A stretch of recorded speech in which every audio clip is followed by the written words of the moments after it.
shall we begin? Our I think we should. never-ending story. Oh my god, man. That was wicked. Through the Marvel Phase 4 universe that's never blimmin' ending. One day, we shall get to San Diego. One day, But, San Diego will come to us. I mean, there's not a lot of room in here. Oh, no, I'm not particularly talking about right here in this room, but I mean, like... Yeah, Kevin Feige just walks in like, so, we're going to talk about what we're doing with Fantastic Four. We're talking about Phase 7. Like, worldwide exclusive Phase 7 news. I think we should actually try and go next year. Why not? 2020, should we go? Why Should not? we do it, Connor? We should. We should. got to be there for every Marvel, DC, whatever announcement. I have to Not be DC. there.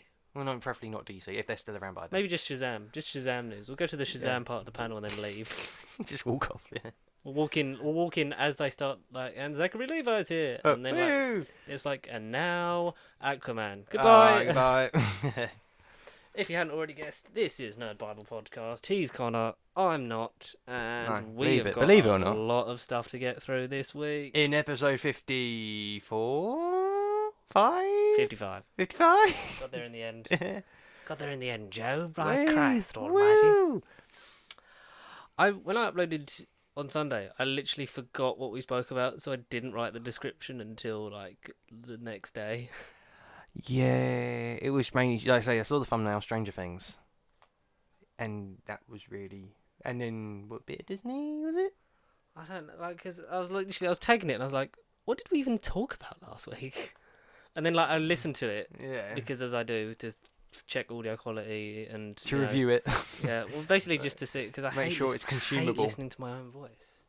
Oh, It's that's really annoying, yeah. because I have to edit this. You edit your own voice? Well, no, because I have to listen to it, make sure like all the audio clips Oh, are it's fine, fine. like line everything up. You don't I mean, put it doesn't, you don't doesn't put take as much as Matt made it seem it took. Oh, no. Well, anything. Because as Anything you to know, do with that. Connor, I have halved many things and been more efficient.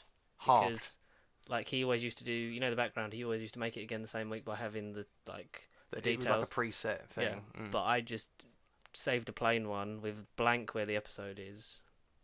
And then just exported it as a JPEG, so it was just a still image, and then you just replace the image of the week and have it in the same project in Final Cut. So then I just change the text number. I don't have to move any of the text, just change the number where the episode number is. Boom. It's And more then- simple, more And efficient. I check, and plus with new mics, it's sounds a lot better. Mm-hmm. Excuse me. We're on stereo again. Mm-hmm. So, Yeah. So anyway, so I had to listen to that, and I was like, oh yeah, we talked about Stuber, we talked about Dead Don't Die, we talked about Annabelle, we talked How'd you about do? Stranger Things.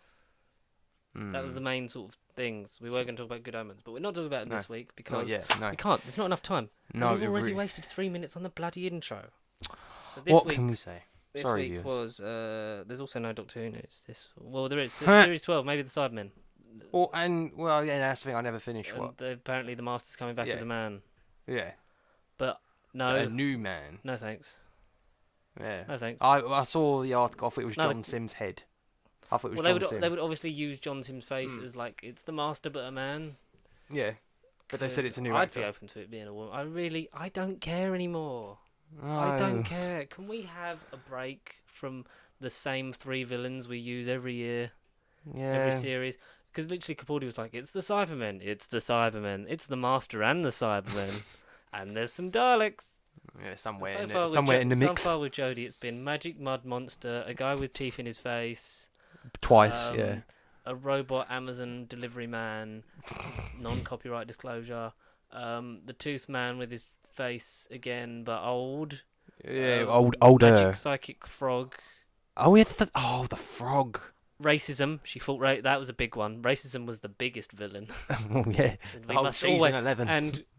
And we must always fight it, which is a good message for the kids. Always Yes. fight racism. Don't be racist. Don't spread Then it. there was Don't spread it. what was the thingy? You know the thingy one. What is it? I don't remember the episode title. It's the second one. Second one. What was it in episode We'll call 2? it Space Race Oh, yeah, with the Indian man in the tent. No, you mean the Tatooine, like non-copyright I honest- Tatooine cheap set version? I honestly thought you would like remember the name of it. I'm like, the Saranga Conundrum. I was gonna say the ghosts and then The Ghost Monument. it is the Ghost Monument. Brilliant. I was gonna say the ghosts and a ghost- conundrum. The or ghost something. TARDIS in the tent. Tatooine tent. Tatooine TARDIS tent. That's what it should have been called. Tatooine TARDIS tent. Episode 1 was I fell off a crane and now I'm dead. then it was Tatooine TARDIS tent. Then it episode was 3, don't racism. be racist. Yeah, racism. Then it was spiders and Trump satire.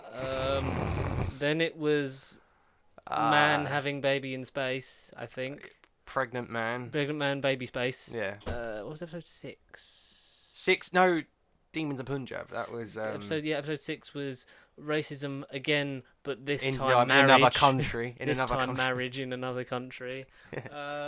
Episode 7 was 8 was Alan Cummings gay. And then it was Magic Frog on chair and 10. Bradley Walsh wants to kill Tooth Man. Yeah, just. But Ran score of Coloss. And then if you want to count season, Resolution. And then it was, it's not the Daleks, but it is. Ooh. And Nick Briggs still has a job. Somehow.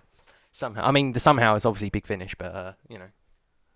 Nah, big on Big Finish, because that was 20th anniversary of Big Finish. We somehow got into Doctor Who. The Legacy of Time. Yeah. It's this month. 20th anniversary, and there was, because the... 6 stories in one set, 4,000 copies. Have you listened to it, because you're the man I haven't for that? bought it just yet. No. Are you going to? I'm going to get into Big Finish soon, because I'm nearly... But you said that like 6 months ago.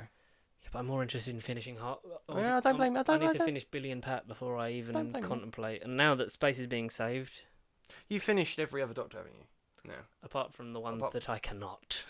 Oh, yeah. So I'm debating just finishing season 1 because there's only one story. Yeah. Might do that and get the target. Yeah. I want to get the target novelisation for all of them, but mostly Marco Polo. Marco. Hello. Yeah, and yeah, I'll do that. And with space being saved with the new releases, because season 10 is season 10 has one of the best features. Like, we love the behind the sofas, but looking for Lenny, like the documentary, even the deleted scenes of it were quite fascinating. I'd have just put that in. I'd have just made it as long as I could. But it's great that they even included that, because so it's basically a documentary about trying to discover one of the lives of one of the Doctor Who writers who only did, I think, about 4 of them. The director of Monster of Peladon, 3 Daleks, and 3 Daleks. The 3 Doctors. 3 Daleks. Dalek Faye. That's in the new Doctor Who What If Dalek Faye coming to BBC Plus. BBC Plus. No, BritBox is coming very soon. They announced that. BritBox is very soon. Finally, is it? Yeah.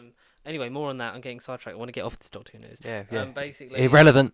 This conversation is irrelevant. Yeah, he did that. He did Hand of Fear. So 3 stories, 2 poetry, 1 Tom.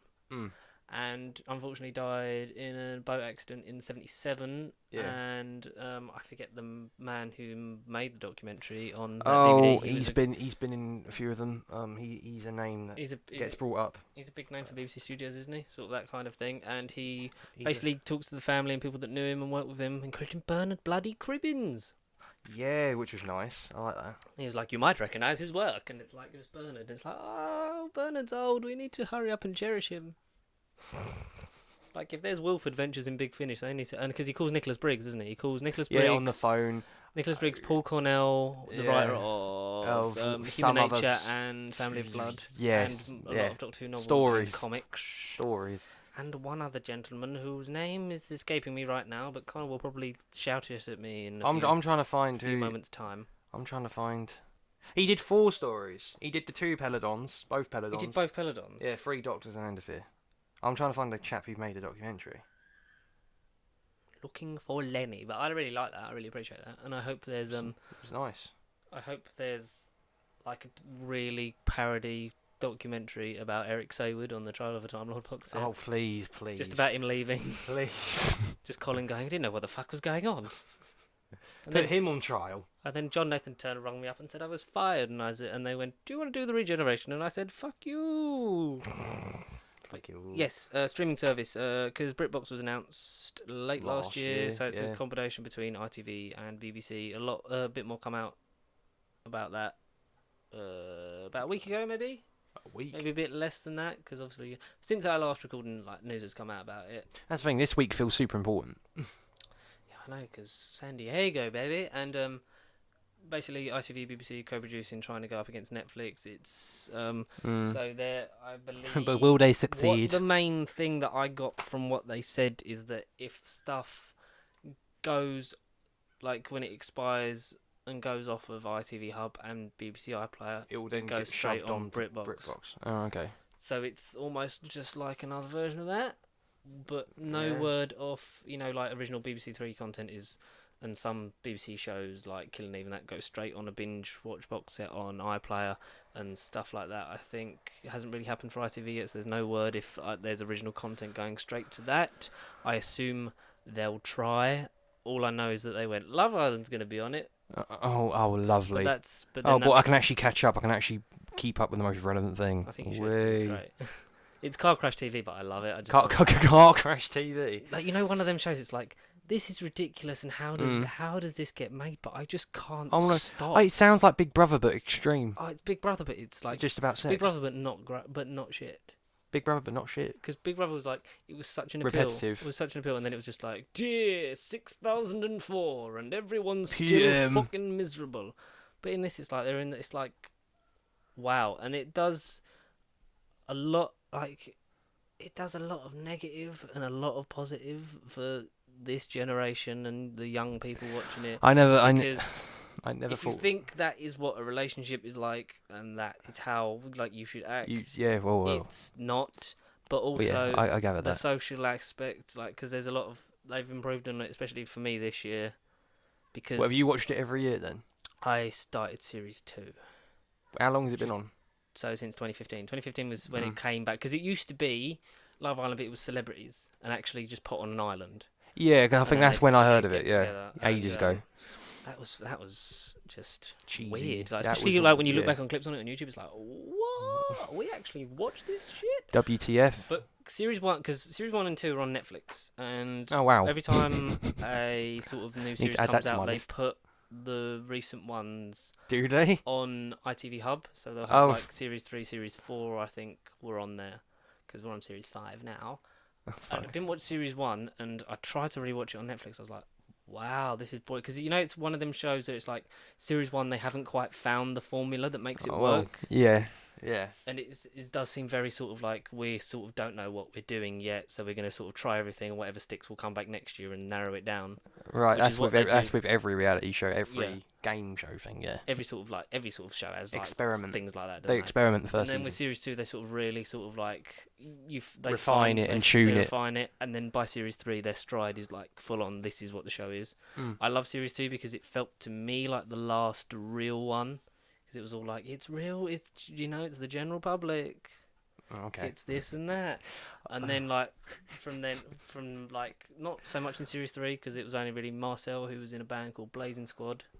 Right. Okay. No, I know them. He was. Sorry, Blazing Squad. You'd know him if you heard one of their songs. Name me a just, song. I can't can't. name it, No. but I know copyright. The tune. I know the tune, and obviously can't legally sing it on here. Oh no. So, and basically, Just yeah, write it down on paper. it was like him just going, yeah, I used to be in Glazing Squad, and that was sort of an indication. It was like, it was more going for the influencers, the social media people, Yeah. people that are popular, People with a presence. people that are popular, because you've got to have 2,000 followers to have your application Qualify. be successful. Oh really? To get on Love Island. What is it? And for those wondering, I don't have 2,000 subscribers. No. I don't even have 200. Not yet. But Optimism. if this got famous enough Who knows? and got me enough followers, then I could go on there, get us millions of followers. I would reach out and just like plug us. I'd literally be like, so on my podcast, I'd go in there. I'd have, Does it have a diary room like Big Brother? Do they like sort of talk? It's got the beach hut. Yeah, you talk to Well, them on the do camera. that. Just go to the beach hut every single time. So, guys, yeah, there's a little YouTube channel called Pasty Shoe. Or what I do, like, because they have hats, and I bought one of them that was was on the Love Island one, the R one. I would do that, go on with one of our hats, and just wear that the whole time. And then everyone would be like, never take your "What's hat this? off. What's Never- this? And then like people would just Google it, and then we'd have like, you'd have to run the podcast while I was in there. Every week. I'd win it, reinvest the money into Pasty Shape, and then we'd get even bigger. Well, that would be the dream. I There you never thought the day would come where on a podcast George tried to sell me Love Island. I mean, he's worked before. He's sold me on movies, But Love I Island. think just watch it just for the social experiment. But of isn't it because ending soon? It's like ending next week or something, isn't Yeah, the it? finals next week because it's on for 8 weeks now. Because I think it was 6 weeks, then 7 weeks, and then the last 2 seasons have been 8 weeks. Right. Because Right. they just keep. It's great. It's just the drama. It's like when you look at how some people handle social situations. It's like the older ones that you'd expect to sort of be more mature and level-headed. They're like lose their shit, and Losing their shit. Because now it's like Tommy Fury's brother is in it, so then it's sort of the aspects of you got to be like, I want normal people like Greg from Swindon who eats loads of pasties. Like I don't want Tyson Fury's brother. No. Mike Tyson Fury. AJ Pritchard from Strictly, his brother's on it. Right. Well, so they do have people. Like you say, But it's all like, about presence. You want more. It's Yeah, presence. It's a bit more of a presence. One of them in there, Molly May. She's a YouTuber and social media influencer. So it's like, Molly May. yeah. Oh, I think I know the name. I do know the name somehow. Yeah. So it's like people. It's like bit more normal people. Series 2 is great because Nathan and Cara, and they got married recently and had a kid because they won it. Congrats! Spoilers. Shout out to Nathan and Cara. Their kid is actually so cute. Oh, what is it called? Nara. Zara. Freddie George. Freddie George Zara. No, Freddie George. Massey. Messy. Yeah. Effecty. They're all time like OG favourite. Oh, okay. I don't remember who won Series 1 because I didn't watch it. No, don't blame I you. remember watching Series 1. I remember watching Series 3 and getting bored because I was like, this is the same thing as last time. And then like I got caught back up in it in the last 2 weeks, so I missed. I think I watched the first week, didn't watch for like 4 weeks, and then watched the last 2. But I still Knew everything. I still knew about everyone. I was like, I haven't missed much. Oh. And then Series 4 watched the whole thing, and this one I watched the whole thing, and I'm just like, I just can't get enough of these. Stupid baloney people. Baloney. I didn't realise I'd be talking about Love Island. I know, not even for like 10 minutes. Connor, Yes. San Diego Comic Con was this week. Whoop whoop. San Diego Comic Con is arguably, well, not arguably, it is Basically the biggest pop event. culture event on Geeky the, marathon. on the planet. It is. Not say just the in least. America, To say the It least. is the one that you want to go to. It's the one. Spend your money. Spend your money. Make big memories. cosplay. So Be part of something special. a lot of panels. We're not going to go through. We're going to go through one panel because we have to.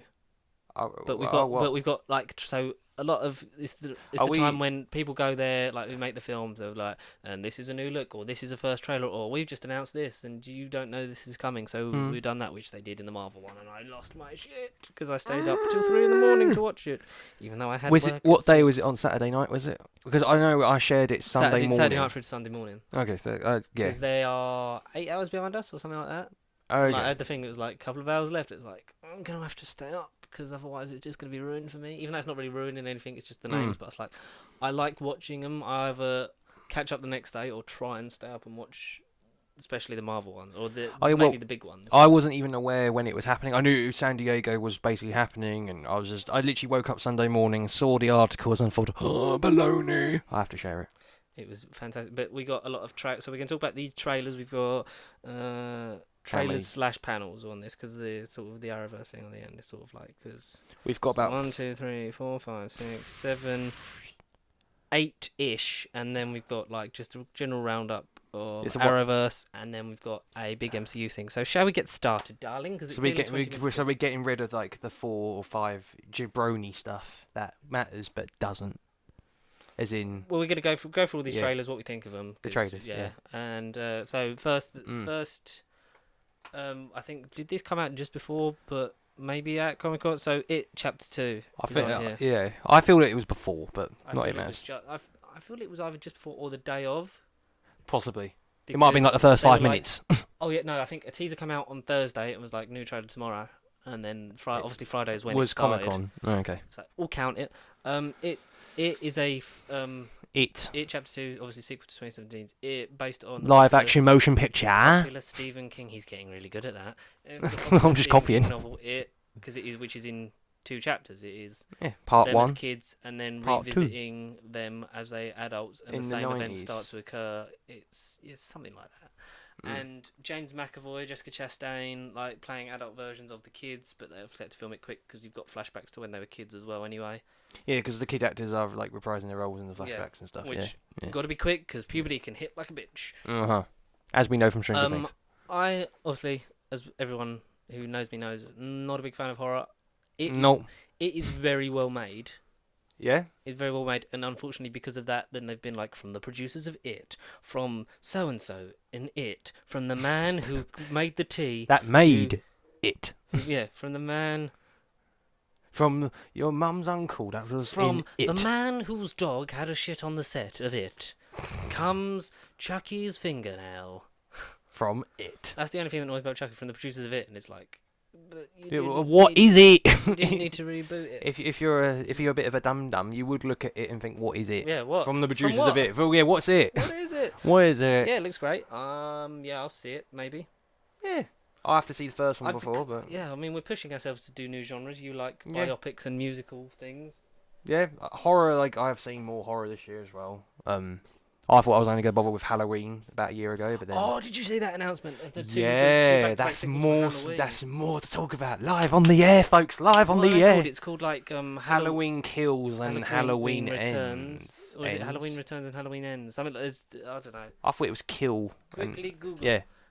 Yeah. So the reboot, it's sort of a reboot slash sequel, because does it ignore Halloween 2? Halloween 2017? Which you talking about? The one that came out last year. 2018, whatever year it was, the one where Jamie Lee Curtis is back, but she's older. Yeah. So basically And they that. make an allusion to a previous plot points, like they said he was my brother, but that's all lies or something. Yeah. Basically, yeah. That the newish one that came out last year. Basically That. Halloween 2. Yeah, it is the second one. They're ignoring everything else. It's just basically the first I Halloween. love franchises that do that, and we've got one of those next. But yeah, so they're doing back-to-back sequels for that version of Halloween, and that's seemingly going to end it. That's going to be it. Presumably, I mean, one of them is called Halloween Ends, but you could Is so that the Halloween. last one? Yeah, Halloween Kills is the second one, and Halloween Ends. That's pretty cool. But Halloween Kills sounds like an odd title for me. It's going to be it sounds in Halloween I feel like Resurrection. it's going to be really adult, yeah. It's going to be one of them cheesy, like better take on a reality show. It's going to be like, hey folks, welcome to Halloween, this edition of Halloween Kills. It's going to be like a podcast or something, and then it's going to go horribly wrong. It's going to go horribly wrong, and then Michael Myers is going to go on people. That's what I feel, take. I feel like Halloween Kills, if it's back to back, it's definitely going to be sort of an arc, and we're going to be left in a dark place, a la Infinity War, when everyone dies in the snap. You're going to be left in that kind of thing, and then it's going to be... Ends is going to be part 2. Ends is going to be essentially a direct follow-on, and I'm excited for that. Yeah, Excited for that. I'll Excited take for it. It looks great. The adult actors look very much like they're embodying the child characters that they are playing in the second part of this, the second and final part of this thing. So There's no third one. That is no, is it? That's is it. That is it. That is it. It Yeah. chapter 1 and 2. Which It's summed up. Which I think would be good to have a double feature on. I think you would benefit from that. You know, sometimes at the cinema when they redo a previous one, I wouldn't be. Oh yeah, like with Avengers, you have like a double screening. What are you talking about? Or are you talking like a cut condensed into one film, of both films meshed into one? Yeah, like have it end and then go straight into chapter 2. Like don't have any credits. Yeah. I see I'd what like you to see mean. it like that. Yeah, why not? Or like omnibus. That'd be a interesting experience. It's interesting experience. That No. would be. So, speaking of a franchise that is, ignoring sequels that they did Thank God. in hopes to carry on and make better ones, Dun dun dun dun. we are on. So, Terminator Dark Fate was John. first day, I John, believe. It was John, the first day John. panel. John. Sixth film in the Terminator franchise. Directed by Tim Miller, previous director of Deadpool. Deadpool. Oh, so that's Which interesting. makes me worry a bit about Worry? Terminator. Yeah, because when he left Deadpool 2, and it was like creative differences, and it was like, oh my god, Deadpool 2 is going to be really bad, but then Deadpool 2 still turned out really good because David Leitch did it, and it was like, maybe Tim Miller was the problem. Maybe he was trying to do stuff that... And then Too because risky. Ryan knows that character inside out. Ryan knows Oh, yeah. what makes it tick, what fans want to see, what the plot points are. He is the heart and soul of Deadpool. He is Wade Wilson. Like. He is the Hugh Jackman to its Wolverine. Like Oh, he will be 100%. Deadpool. And if you think that they are not going to utilise, He is Without Ryan Reynolds, there'd be no Deadpool. he is definitely going to be the first thing they bring over, or the thing that they put the most care into is making sure that. Where the hell would they insert him? I said that about a certain film that we'll get back to at the end of the panel.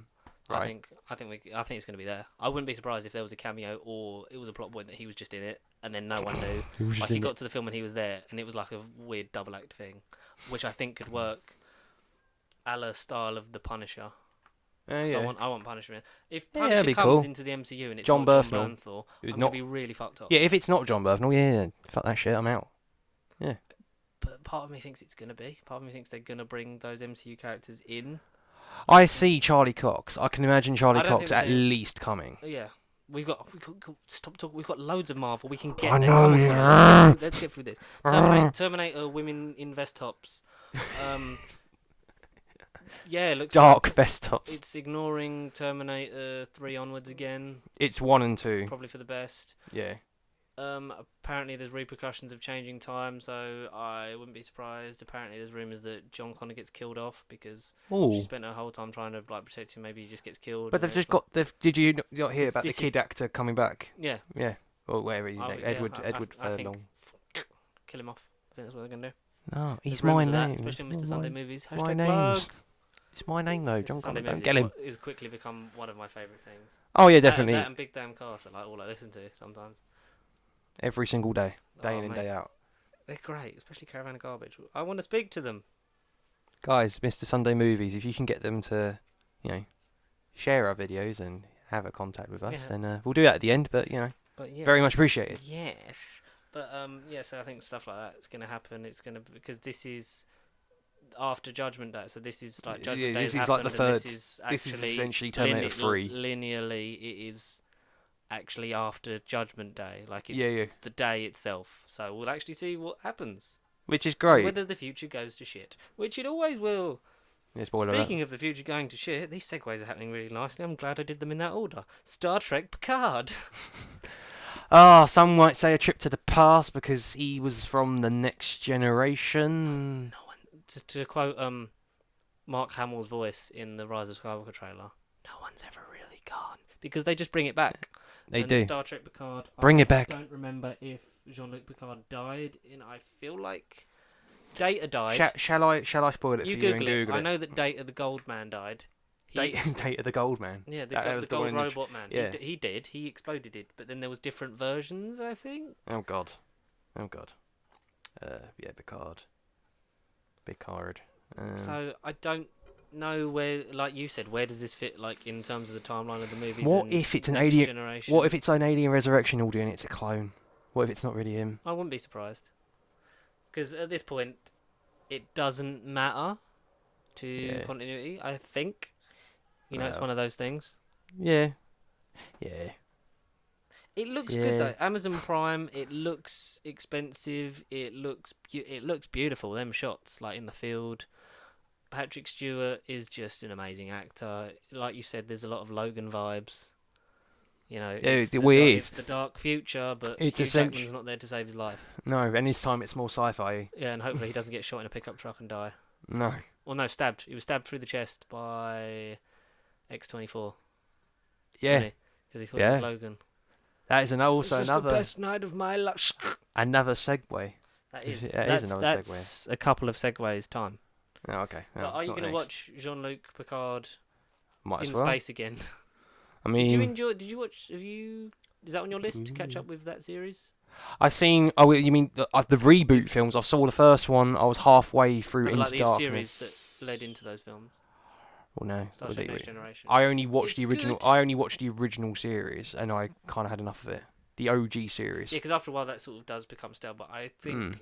especially it like does- Captain Kirk and it is in that Spock. era where like Next Generation, like it gets into that sort of like hardcore sci-fi stuff. There's some great stories in it. There's some obviously great acting. The Borg. And I think it is a more interesting take on it, especially like then when you get into the movies, that once again expands on it. But we carry on the curse that Because there's like 10 of them. every the- odd movie is the worst, is bad. Odd movies bad. Every odd movie is bad, but with the exception of the Star Trek reboot, because that was J.J. Abrams' one. That was All I've an seen. odd one. All I've seen is the reboots so far. I've seen the first reboot. I was on the second reboot, like Into Darkness, and then Netflix cut off, and I was halfway through that film. And then Beyond is the third one. I like those films. Yeah. They're okay. Darkness was a bit stupid because it was like we're definitely not doing Wrath of Khan, even though they just do Wrath of Khan again.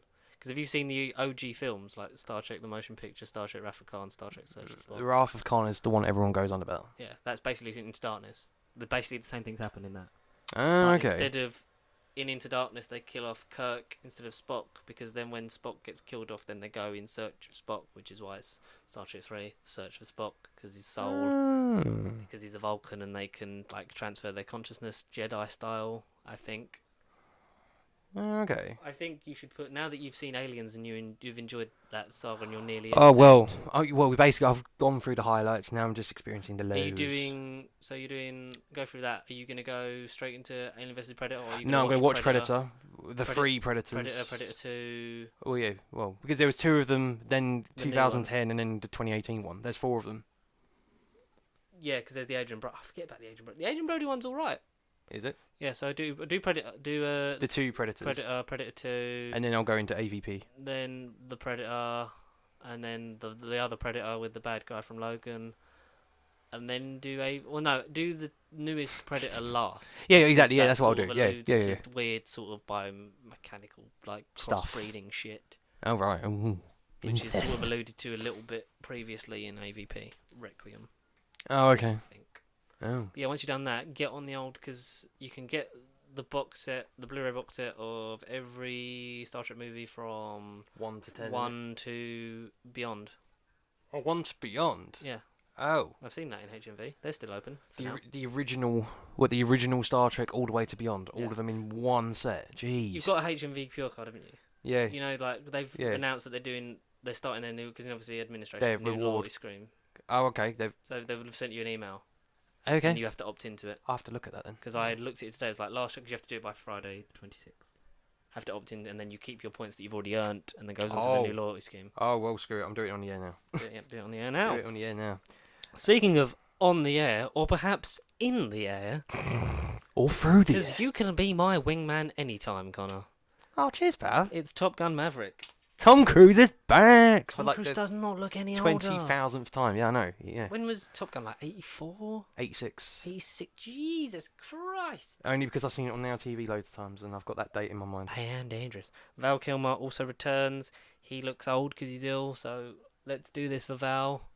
For Val. And, he's in Jay and Silent Bob reboot, which also got a thing at Comic Con. Oh, Jay and Silent Bob, yes. He's playing the because they're doing what's his Thingy Man and Chronic. Too many questions. He's playing the Batman-esque parody of the superhero, and the woman who plays Supergirl is playing a female version of Chronic, and they make a Batman v Superman style weird movie parody thing. What you mean, like Melissa Benoist? Yeah, yeah. she's playing Chronic. And would you say one about Batman? Yeah, Val Kilmer's playing the Batman one, and Ben Oh. Affleck's in it as well. Oh, jeez. But Oh, obviously okay. he's not getting in costumes again anytime soon. That's a bit of a crossbreed thing. Okay. Did not know that. But yeah, that's I'll have to Jay and Google Silent Bob reboot looks good. Because I didn't write that down, but anyway, Top Gun Maverick. Have you seen Top Gun? Not just yet, but that's one on my list. Not just one on my list. Good. I think, like I said to you earlier, I think it's a generational thing. I think like with most things, if you're caught up in it, great. If If you're not, it doesn't really appeal to you. The only reason stuff from that similar time, like Back to the Future, appeals to me is because of my love of sci-fi ridiculousness, and the more relatable thing. Marty McFly's relatable. Oh yeah, very relatable. He's a teenager. I mean, I wasn't when I watched it, but it's like that could be me, sort of thing. Whereas it's like I had no Connection to desire Top Gun. to sort of To like go in a be plane and be fly. in the Air Force and And fly. play volleyball like naked. I'd never really wanted to do that, and still don't. That's all that's all I've heard about Top Gun. It's a naked volleyball scene. And apparently there is a topless sports scene in this movie, as depicted in the trailer. Tribute. It's a tribute. Yeah, so Okay. it's got a lot of homosexual erotic undertones, which is good. But it's like, are you trying to hide that, or are you trying to portray Rub it in our face. No, like are they meant to be gay, or are they hiding it? Like, pick a side. Like, I think we'd need more like diversity, which we're getting in the Marvel panel, and I'm really excited for it. In the magical M world. Magic. Magic. What do people who do magic? What are they called? Magicians. No. Wizards Yeah. What's the female version? of Waverley Place. No. What's the female version of a wizard? A sorceress. No. Sorceress. We're Witches. yeah, The Witcher. Witches be bitches. Oh, okay. The Witcher. Oh, okay. You That's should have just said game. I was like, oh, right, Richard. That was quite good though, wasn't it? The Witcher got a trailer, Netflix original series starring Henry Cavill as Geralt. Superman back in the 1300s, essentially. Weird wig, not a weird moustache this time that's being CGI'd out. Based more on the books as an adaptation than priced directly from the video game, which is good because cross media. Yeah, the director you can confirmed, do more than one. The director said it's not going to be from the games, which fine. Which is fine because the story of the games is very sort of toned down from the books. Yeah. So they're understandable, essentially. Yeah. So, looks, because there's been a lot of things, like especially putting him in that wig, but it's like, yeah, I'll see it for the curiosity. Whether it's going to be one of the Netflix shows that like grabs you and is like, oh my god, I need to see more of this. It's amazing. Yeah, debatable. I don't think it's going to be because I haven't read those books. Yeah, have you played the games? I like 3. Yeah, everyone likes 3. Played a bit of 2. I couldn't get into 2. I could not get into 2. Unpopular opinion, they're basically the same game. They're in the same. Oh, okay. But I think if you stick it, then maybe it'll just get into your head. It'll be one of those things. I'll go to it like 2 or 3 times, and I'll force myself to get in my head. Do you know the amount of books that are in the Witcher novel series? I just thought they were games. I didn't know they were based on books. I know they were. I'd heard that there was books. I've heard that books exist.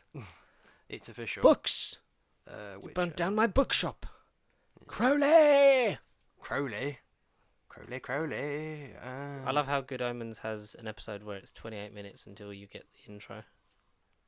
Because it's a 28-minute flashback, and it's just because they can. Like, I love it.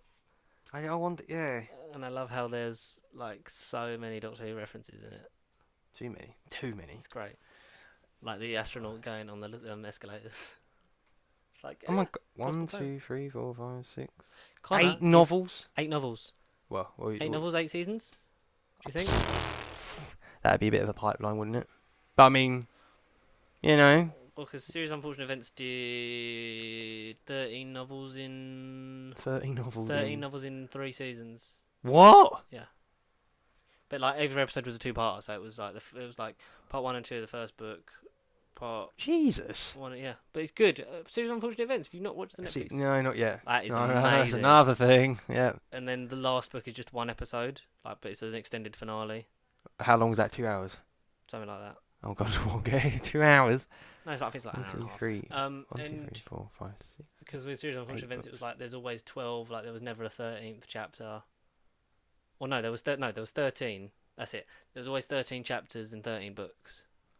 13 books with 13 chapters each. But then the last book has a 14th chapter, and it was like, ooh, strange. It doesn't say whether the series is based on like any book in particular, but like you say, if it's a season each for 8 books, then that might be the goal. That might be the aim. I think if it works, they'll go for 8 seasons, 8 books, or just they'll go until Netflix loses even more money because it's opened a studio. Yeah, because that's another thing I read. Yeah, because of Stranger Things, they said that it was like obviously successful, but they've lost revenue and stuff. And yeah, so they opened that studio, which is over here, Shepperton. Like, is it in Shepperton? But they've opened another. They've opened a studio where they will then rent it to other production companies to then make money, which is like, we have no money. Oh, that's not a good sign then. I'd work there. I'd work in that studio. Why not? It's part of Netflix legally. Yeah, it'll be part of Pasty Sheep soon. We're launching Corporate our overlords. We're going to launch our streaming service. It's Pasty just Flicks. Pasty Pics. Pasty Pics. That'll be our Instagram parody. Pasty Pics. Speaking of novels adapted for a televisual medium. Oh man, literally 5 minutes before. Well, no, it was about freaking an hour ago, nearly. Like until we figured out what it actually was. Basically, Connor got here like the normal time he gets here, but because it's been such a big rundown of things, he's had to watch the trailers that we're going to. We've had to go through the script. We've had to mentally prepare ourselves. Mainly so that I could finish writing down the points because we had a bit of background info. We're back in the notebook because there's so much stuff that we'd have just forgotten to talk about stuff. Yeah, and we really want to this week is the most important week. And so I was writing down the parts from the MCU panel while Connor was then going through the list of trailers I'd written down and watching them, and we've got onto his Dark Materials. Which what the hell is that? We're like, yeah, it looks like the Golden Compass. That's because it is. Oh, wait, what is? Ulrich Bernison is back. Yeah, so it's a HBO BBC well, it's not really co-production. I think it's mainly HBO, but it's being distributed on the BBC over here. Right, and yeah. HBO, obviously, Good old BBC. in the good US of A. And it's the adaptation of his Dark Materials trilogy, yeah. which we got a film of that, The Golden Compass, which is 2007, 2006. I think it was just before. I think it was just before Bond. Yeah, I think it was either around the same time as Casino Royale, but it was like I think it was just before he was like James Bond started his bondage. And ironic that it's about to come out as he's about to end it. It's coming back. Pennywise is the cause of it. Pennywise is in Phase 5. Imagine that. Yes. Imagine anyway, that. His Dark Materials. So we don't know whether it's. Hey, what if Pennywise? What if Pennywise was Captain America? Oh God. What if anyway?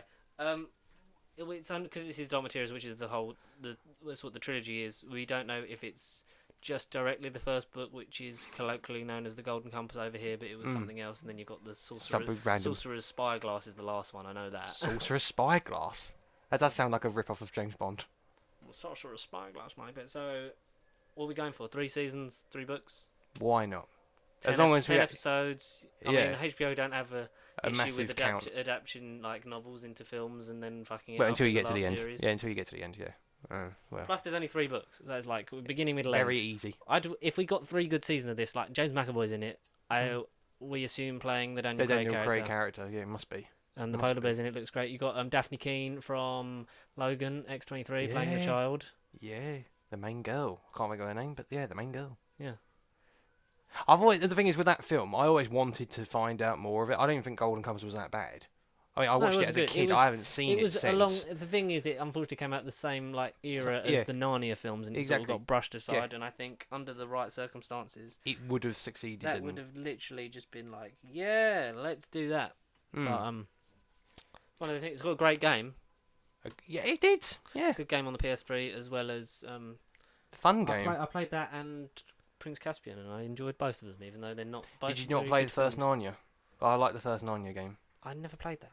Oh, that was a good Narnia I like game. Prince Caspian, and there's not been a Voyage of the Dawn Treader one, and that's meant to still be carrying on. Somehow, yeah. So 2014 was Dawn Treader, and then the Silver Chair's the next one, and that's meant to have been out like 3 times. Because they've got Silver Chair, Something Boy, and Jimmy Savile's Magic Tree or something like that. I don't know. The Faraway Tree. I don't really know the Chronicles of Narnia books. No, but there's 7 of them. There's 7 of them. Go on, read it out. Silver Chair's one of them. I know that based off of memory. Yeah, 7 of them.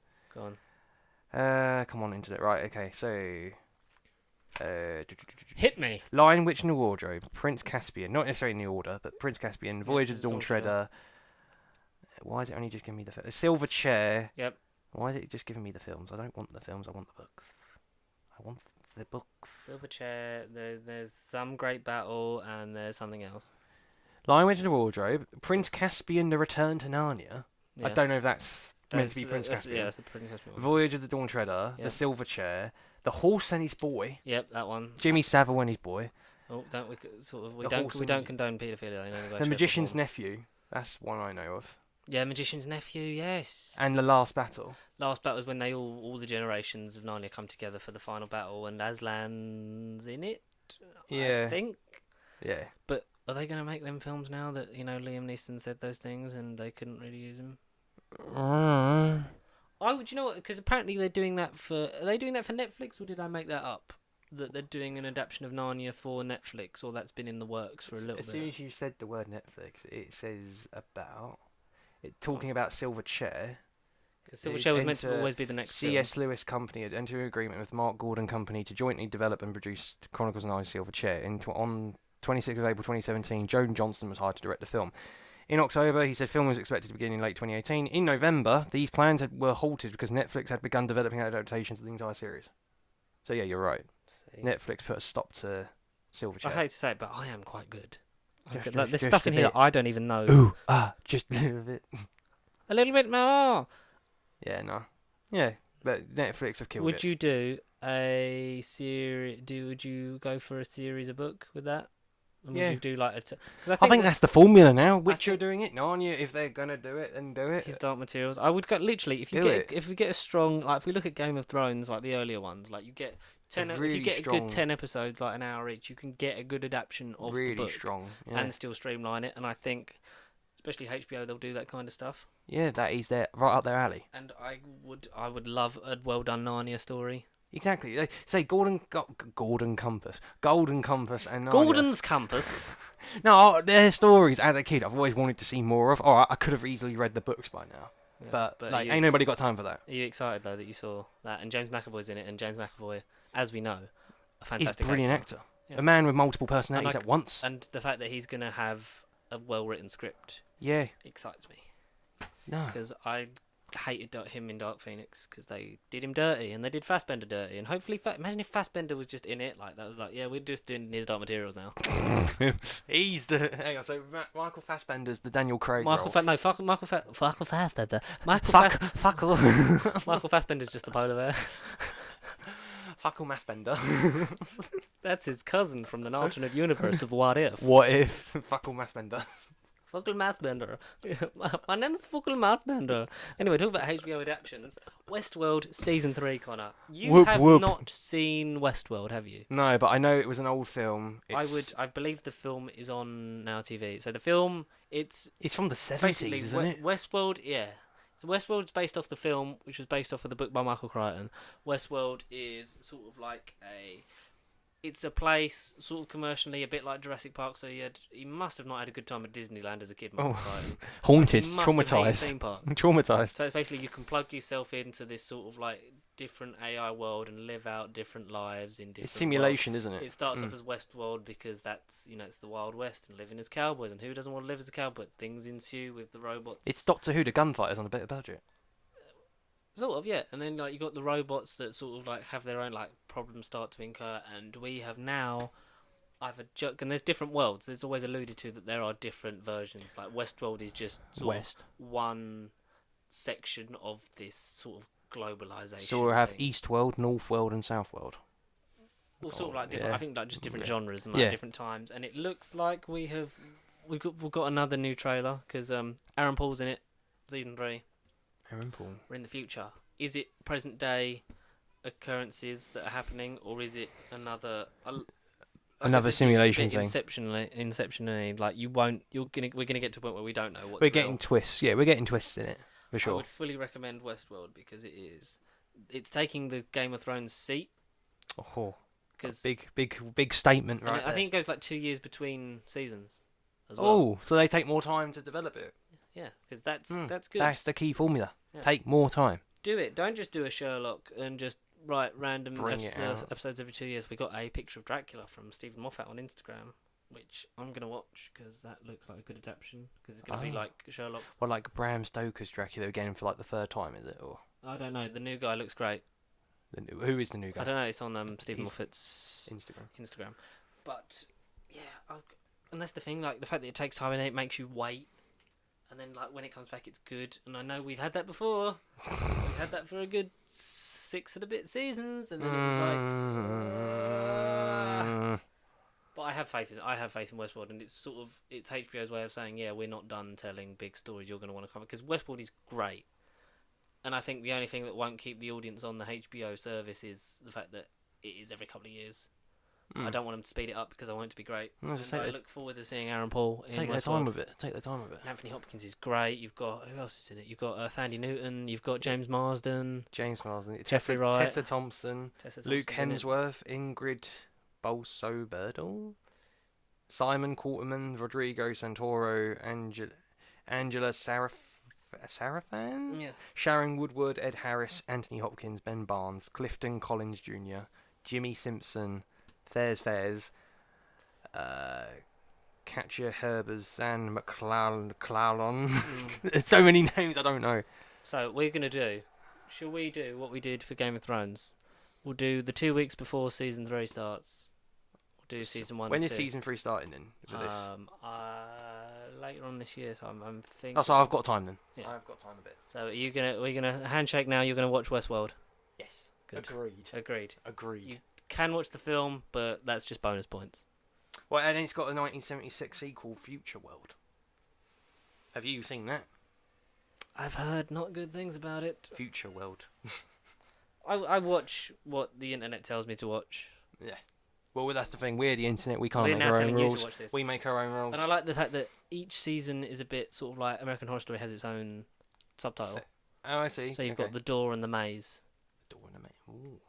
The Door to Darkness. The Door and then The Maze. So I'd love to know what I don't think it's been announced what the subtitle for this season is yet. But To the East. it's science, bitch. But we look forward to Aaron Paul. Why not? I'll give it a go. As someone goes into a season, someone is leaving because we had a Walking Dead panel, and Denai Guerrera is Michonne. She's leaving. Season 10 is her last season. Oh. But the show has no plans of stopping. But they did make announcements about the first Walking Dead movie that With Rick Grimes is going to be in. Are you interested, Connor? Yes or no? I would say yes if I knew what it was about. Is it set after the series, or is it like a prequel? Or don't we know? We don't really know yet. Yeah, no. Okay. Well, meh at the moment. I am not interested in any more Walking Dead because the comic finally ended, but the show was like, yeah, we're not ending anytime soon. It's like, oh. Oh, great. Thanks, folks. The thing about Walking Dead, like, it was great. It grabbed the world, but it was AMC as well, wasn't it? So it's like Breaking Bad. It was like it's grabbing all the attention. Like, it's great, and it's just so inconsistent. Like, you have all great over the place. seasons. You have like that season where they're just on the farm, nothing happens, and then it's always like, and then they just keep moving around from place to place. It's like either end it or just like either cure the zombies or just die and have that be the end. Yeah. Yeah. Because they just keep moving around from place to place, and then they started Fear the Walking Dead, which is the same thing, but then it's a different group, and then it's like they're going to interact and cross over, but I don't care. I saved so much brain space by not watching The Walking Dead. Yeah, I gave up around season 5. They went to Sanctuary, and then that was it. Yeah, I watched to see Rick's final episode, because obviously main character's like pretty important. He's the protagonist, yeah. But then they always do things like, we kill him off, but are they really dead though? But are they dead? Well, that was my impression of Mason from Mr. Sunday Movies. Are they dead though? Are they dead though? Yeah, peace. What's the other one's name? Love. Mason and... Fuck. Google that. If they're listening to this now, like, it's going to be really annoying. Sorry. If we don't know his name. Sorry, Mr. Sundays. Both Sundays, sorry. Imagine they're brothers, Mason Sunday and the other one. No, his name's not Sunday. I'm 95% sure. Well, no, their surname might be. No, it's not. They might be brothers. No. I don't think they are. They're just great also Australians. known as James or Goat Han Solo. Yeah. James and Mason. James Mason, yeah. It was because that's the thingy is Goat Han Solo, and then it's thingy. It's I believe it's like the cartoon Mason holding a Infinity Gauntlet. I think that's the logo, because they also do the Weekly Planet. Yeah, Weekly Planet. I'm not gonna stop singing because they'll copyright strike us, and that's bad. Stop. Anyway, copyright. Arrowverse. This is what we're gonna end on before we get into the panel, which is good because we've got about half hour to talk about that. Crisis on Infinite Earths. It's they had the last Arrow panel. The season 8 is coming, a shortened season. Do you care, Connor? Yes or no? Well, I would say yes, because I did like Arrow. There's no reason for stopping no. it. The correct answer is no. For you, it is. Nah, Stephen Amell is Arrow. Stephen Amell is a great Oliver Queen and Green Arrow. He is Arrow. But they made the mistake of making him Batman. Because he started fighting Batman villains. And he started being like Batman and like Vigilante, which is okay until they were like, and then Gotham. Did you not hear about Batwoman? There's the thing, the Arrowverse is ending because of Arrow ending, but then yet they're ordered Batwoman. Well, the Arrowverse is ending as we know it. I think what you're gonna get is it's gonna you're gonna sort of like simmer down on some of these things. Arrow's obviously ending. It's the big Crisis on Infinite Earths, which is it's basically the DC Comics biggest. storyline ever. I like how they do that, and I think there's some of them shows you can get another season out of, like DC Legends of Tomorrow. I think there's still so much you can do with that. Maybe Supergirl, but I'm not really into that. No. Flash, I think, is done. Season 6. I don't think you can get much more out of the Flash. No, I love it's the Flash, just though. running fast, and then they've got his daughter from the future now, and it's like, stop running, Barry. Yeah, run, Barry, run. Yeah, I suppose. So- I love the Flash though. I'll be devastated. Grant Gustin is I'll be is devastated good. when the Like, Flash ends. They're all great in that, but then it's very much. What else can they multiverse. do? I think they're sort of done with a lot of them. I think there's ones I'd like to see continue, and maybe I'll watch someday properly. You'll get the complete season sets Mm-hmm. and just get them. I'll do that with Arrow. I'll definitely get the complete set of Arrow. I don't know, because I really enjoyed the first 3 seasons of Arrow, and then it was like, this is just boring.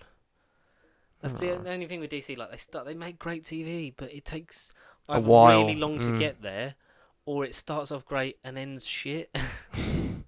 Like that musical episode of Flash and like Supergirl was like, Jesus. what? Jesus. What am I doing here? Why am I watching this? I've never sort of caught on to Supergirl, but that's meant to be okay. First season. The only one that I really connect with, like after Arrow, is DC Legends of Tomorrow, and that's just because of Arthur Darvill is and Brandon definitely. Routh as Atom. I was like, yep, this is interesting, an interesting concept, a bit of a twist. It'll probably get boring, but I'm going to enjoy it for now. No. Speaking of enjoying it for now, this is just before, because this is the last thing. So this is a pre-Marvel panel. Marvel Agents of the Shield confirmed that season 7 is the end. All It's right.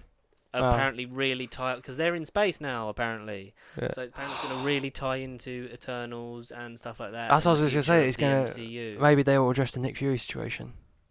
Maybe they'll I find imagine, yeah, that'd be Sword. That would be something. If At least. I would like At if it least. ended with a crossover, and because it's a shame that Tony Stark never got to find out that Coulson was alive No. that we know of. No. Because it was like, yeah, it's connected, but because it was done by Marvel Television, not by Marvel Studios, where the new Marvel TV shows are now done by Marvel Studios, so they'll definitely connect. Yeah. Will they? We'll get into all that like in a minute, because that's a long old thing. But It's the main event. yeah, if it crossed over and did that, and then ended with like the formation of Sword, which then led into Captain Marvel 2. Intergalactic Avengers and Captain Marvel 2 and stuff like that, and Yeah. Eternals and all the stuff we know is coming that we're not really gonna say if you don't know yet, because we know that some stuff you'll know, some stuff you might not have known, There's definitely some stuff you won't know. and There's some stuff that we don't know as of I'm the glad time as long as recording. it doesn't go, yeah, that was the final season of Agents of S.H.I.E.L.D. Now it's time for Agents of Sword. Imagine that. I will, but that is with the Marvel TV shows, because that's the last one to because Runaways I think still happening. Cloak and Cloak Dagger. and I think is Dagger's still happening. sort of Yeah, happening. I think they're both around. Runaways is not Runaway. Runaways is meant to be really good because Thingy's in it. Guy who played John Hart in Torchwood season 2. Oh, what? James Masters. Yeah. Oh, Spike from Buffy Vampire Slayer. Yeah. That's another thing I started Torchwood season 2. I've seen John Hart.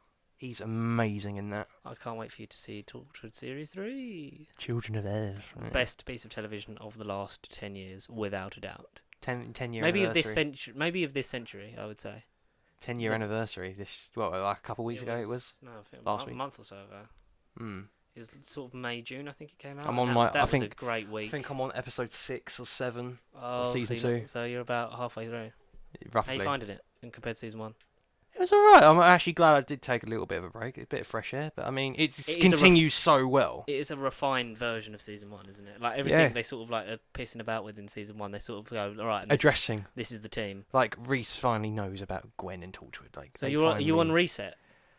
Is that the No. episode you want? I think that's the episode, isn't it? So episode 6 is like reset. Why am I on 5? I don't know. The last one I saw was Meat, which is when Reese finds out about Torchwood. Meat is a great episode. I loved Meat. So is it the wedding? Like something? You want something borrowed? No, something borrowed is episode 9, I don't know. Well, which is Reese and Gwen's wedding. That's a great one. But I is think Martha, episode- is Martha in it yet? Are you on that? I know she's in what 6, 7, and 8, isn't she? Yeah, I know that. Great little arc.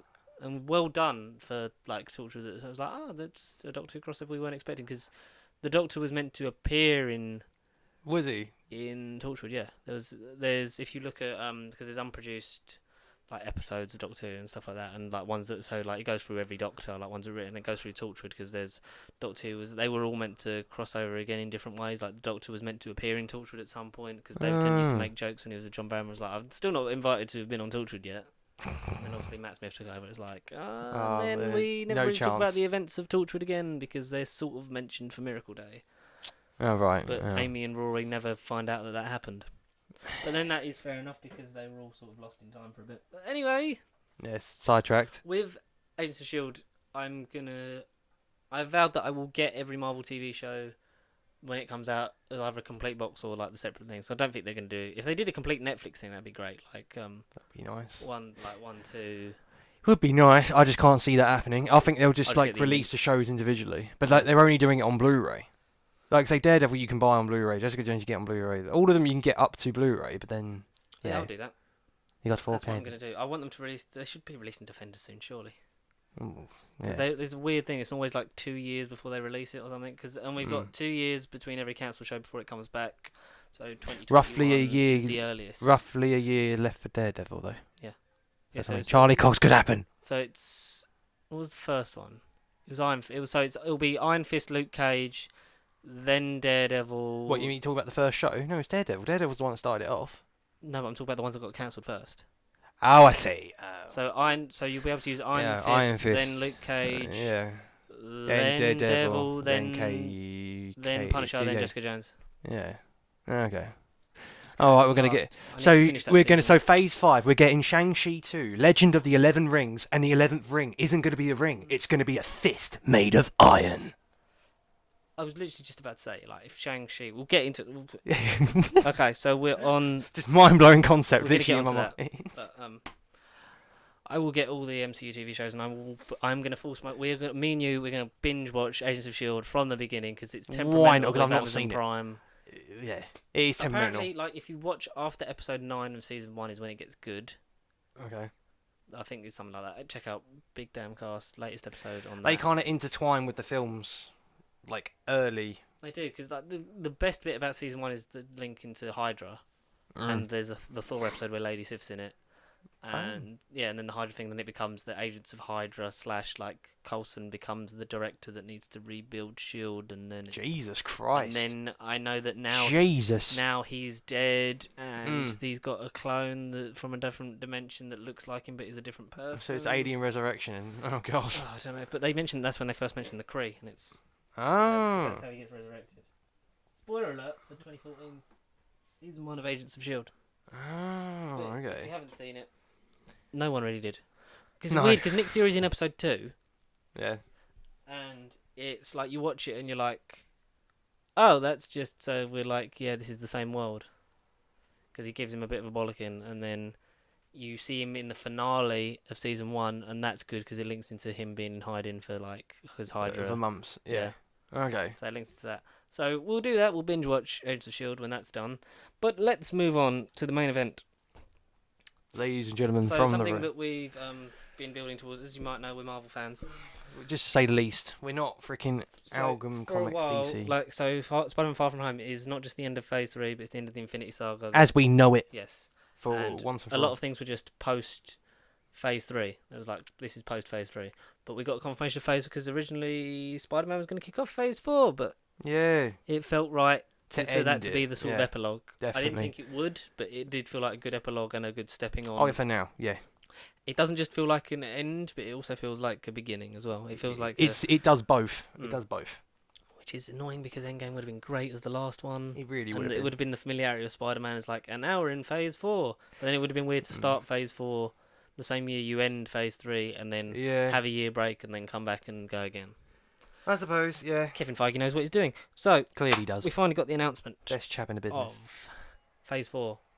As we know it. Just the future of the MCU. So we know Phase 4, but even what we know is not the set same in stone. No. So basically, they were the only really big presence at Comic-Con. Was the Marvel thing, and it was the headline act. It was Marvel, and rightfully so. Their own convention, the D23 Expo, is next month, which is we're going to get into that after the end of this, because there's films in that Rumoured, that are not that have been rumored for a while that are not even mentioned that kind of need to happen. Comic-Con that need to happen Need or to are happen. happening, and there's stuff that Not Kevin right Feige now. mentioned is happening, but we don't know when and in what phase. Mm.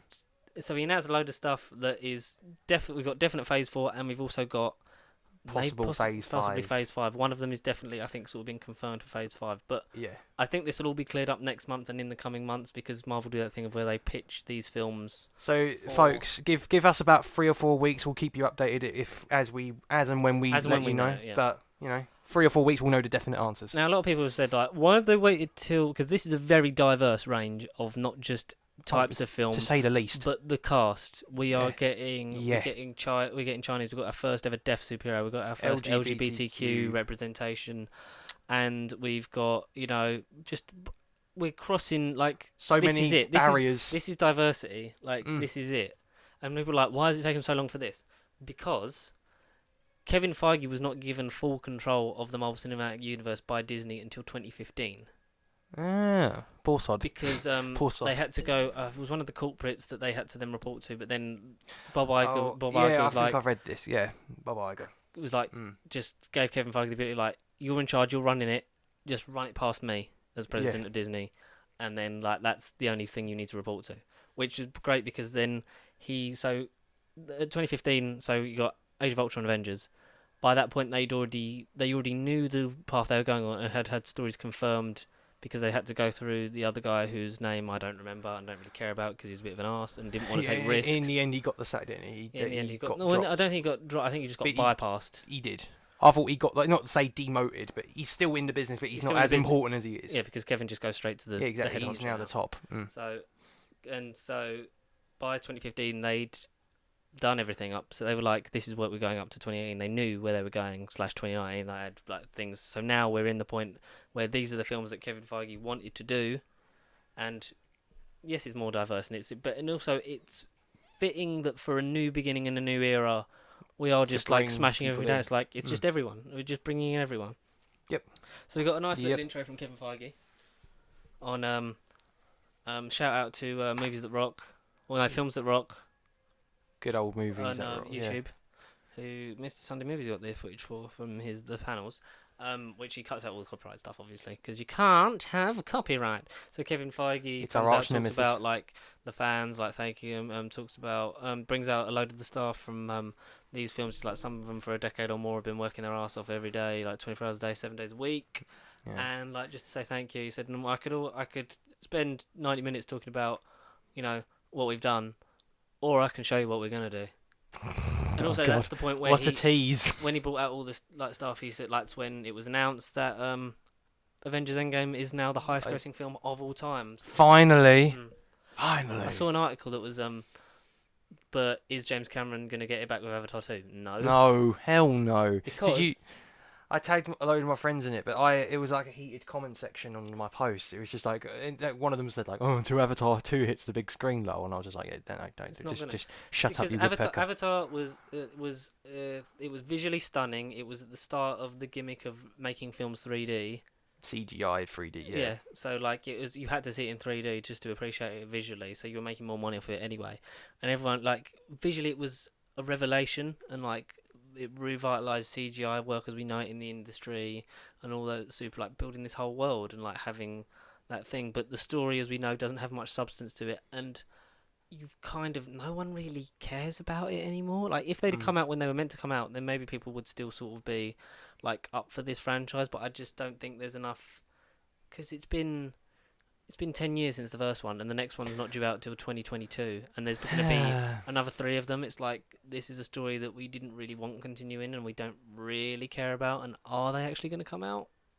Who knows? Who actually knows? And that's why I don't think, and Avengers Endgame was the season finale of this version of the MCU. Like, definitely. It was a payoff of like, you've been around with us for a very long season 1. Yeah, since 11 years ago, the Iron Man. This is all the payoff. This is the big climactic thing, and it deserves to be top. It's a much better film than Avatar. Oh, to say the least, yeah. And I'm glad that that's sort of gone now. So it's like that's one thing, and it was fitting that it was like he announced it at the Phase 4. We did it, Mr. Stark. We did it. We won. We did it, Mr. Stark. Now, I've written them down in the order that Kevin does them because we've got. I When they think come it out, was they're like, "Oh my god, 11. there's like 7 films in 2021." It's like, no, 7 films in No, 20. 'cause Imagine it's- that. 'cause- January, February, March, April, May, June. Because so we got Disney Plus stuff. We've got the films. So we got 1, 2, I think it's like 3, 11 4, 5, 6, things in total. 11. 7, 8, 9, 10, and then there's special mentions, and then there's a special announcement. So technically 11, but it was sort of like an add-on. So we start off with the second film in Phase 4, and it's the second film in 2020, November, I believe. Yeah. A long way away The yet. Eternals, Whoop, whoop. which we knew was coming, but it's confirmed the cast were there. Yeah. So we've got Rob's- Angelina Jolie, Rob Stark. Selma Hayek as the leader of the Eternals, Don Lee as the villain. What is it? They say his name. Eternals villain. Let's have a It's look. it begins with a G. The- Type in Don Lee, the Eternals, because Don Lee's playing the villain. Richard Madden as Icarus. Icarus. And it also features, if you could Google this while you've got your phone out, because it's got the first deaf actress in an MCU movie playing a deaf superhero.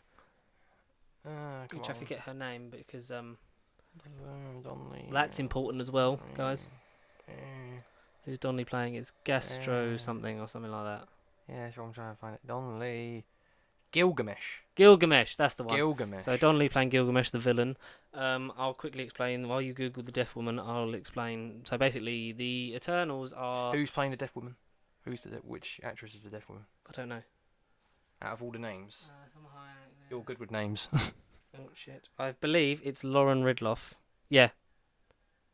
Lauren is best known as a former Miss Deaf America. Yeah. So Lauren Ridloff is playing. She's the first deaf superhero, which It's that's nice. great. It's nice. It's great because as long as people can see themselves in the role, like no one should be. You should not be segregated or only bound by what you are and what you do and who you are.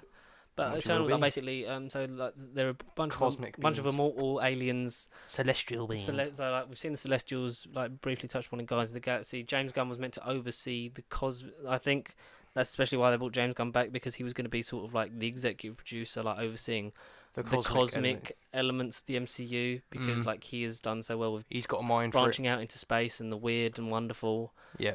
And that's why I think Taika Waititi gets a lot of inspiration from Guardians 4, Thor Ragnarok, and obviously the next Thor film that we're going to get.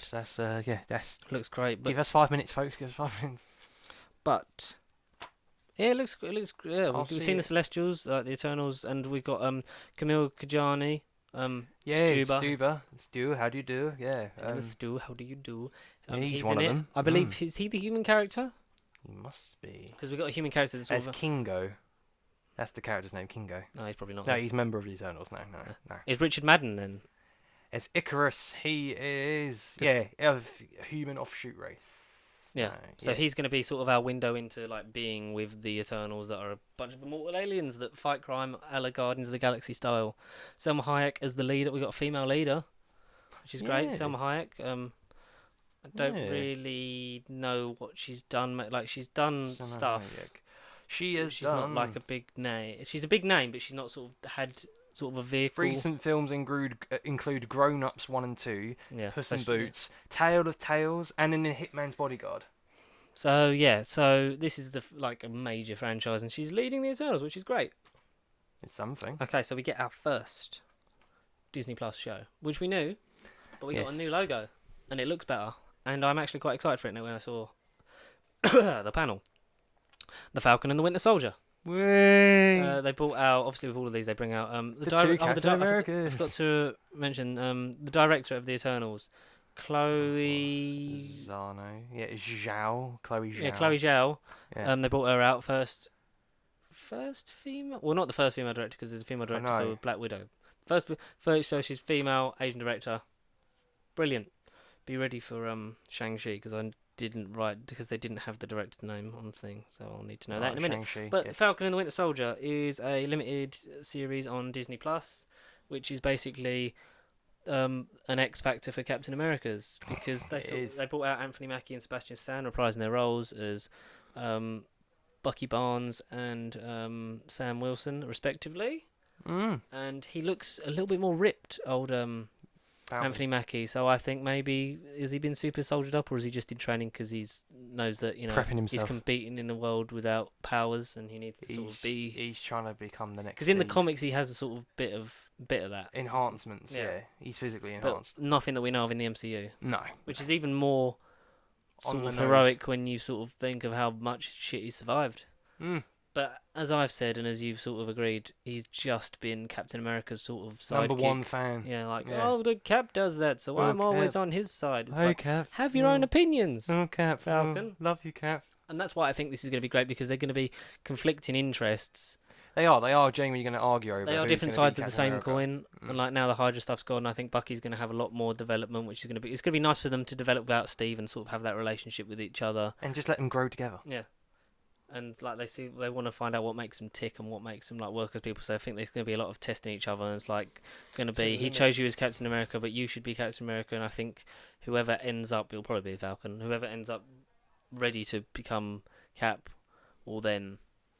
Or maybe they'll both do it. I'd be alright. It'll be like a dual role. I'd be alright for a team. Yeah. We're all about legacy. This is I wouldn't be surprised if this was called like the Legacy Saga.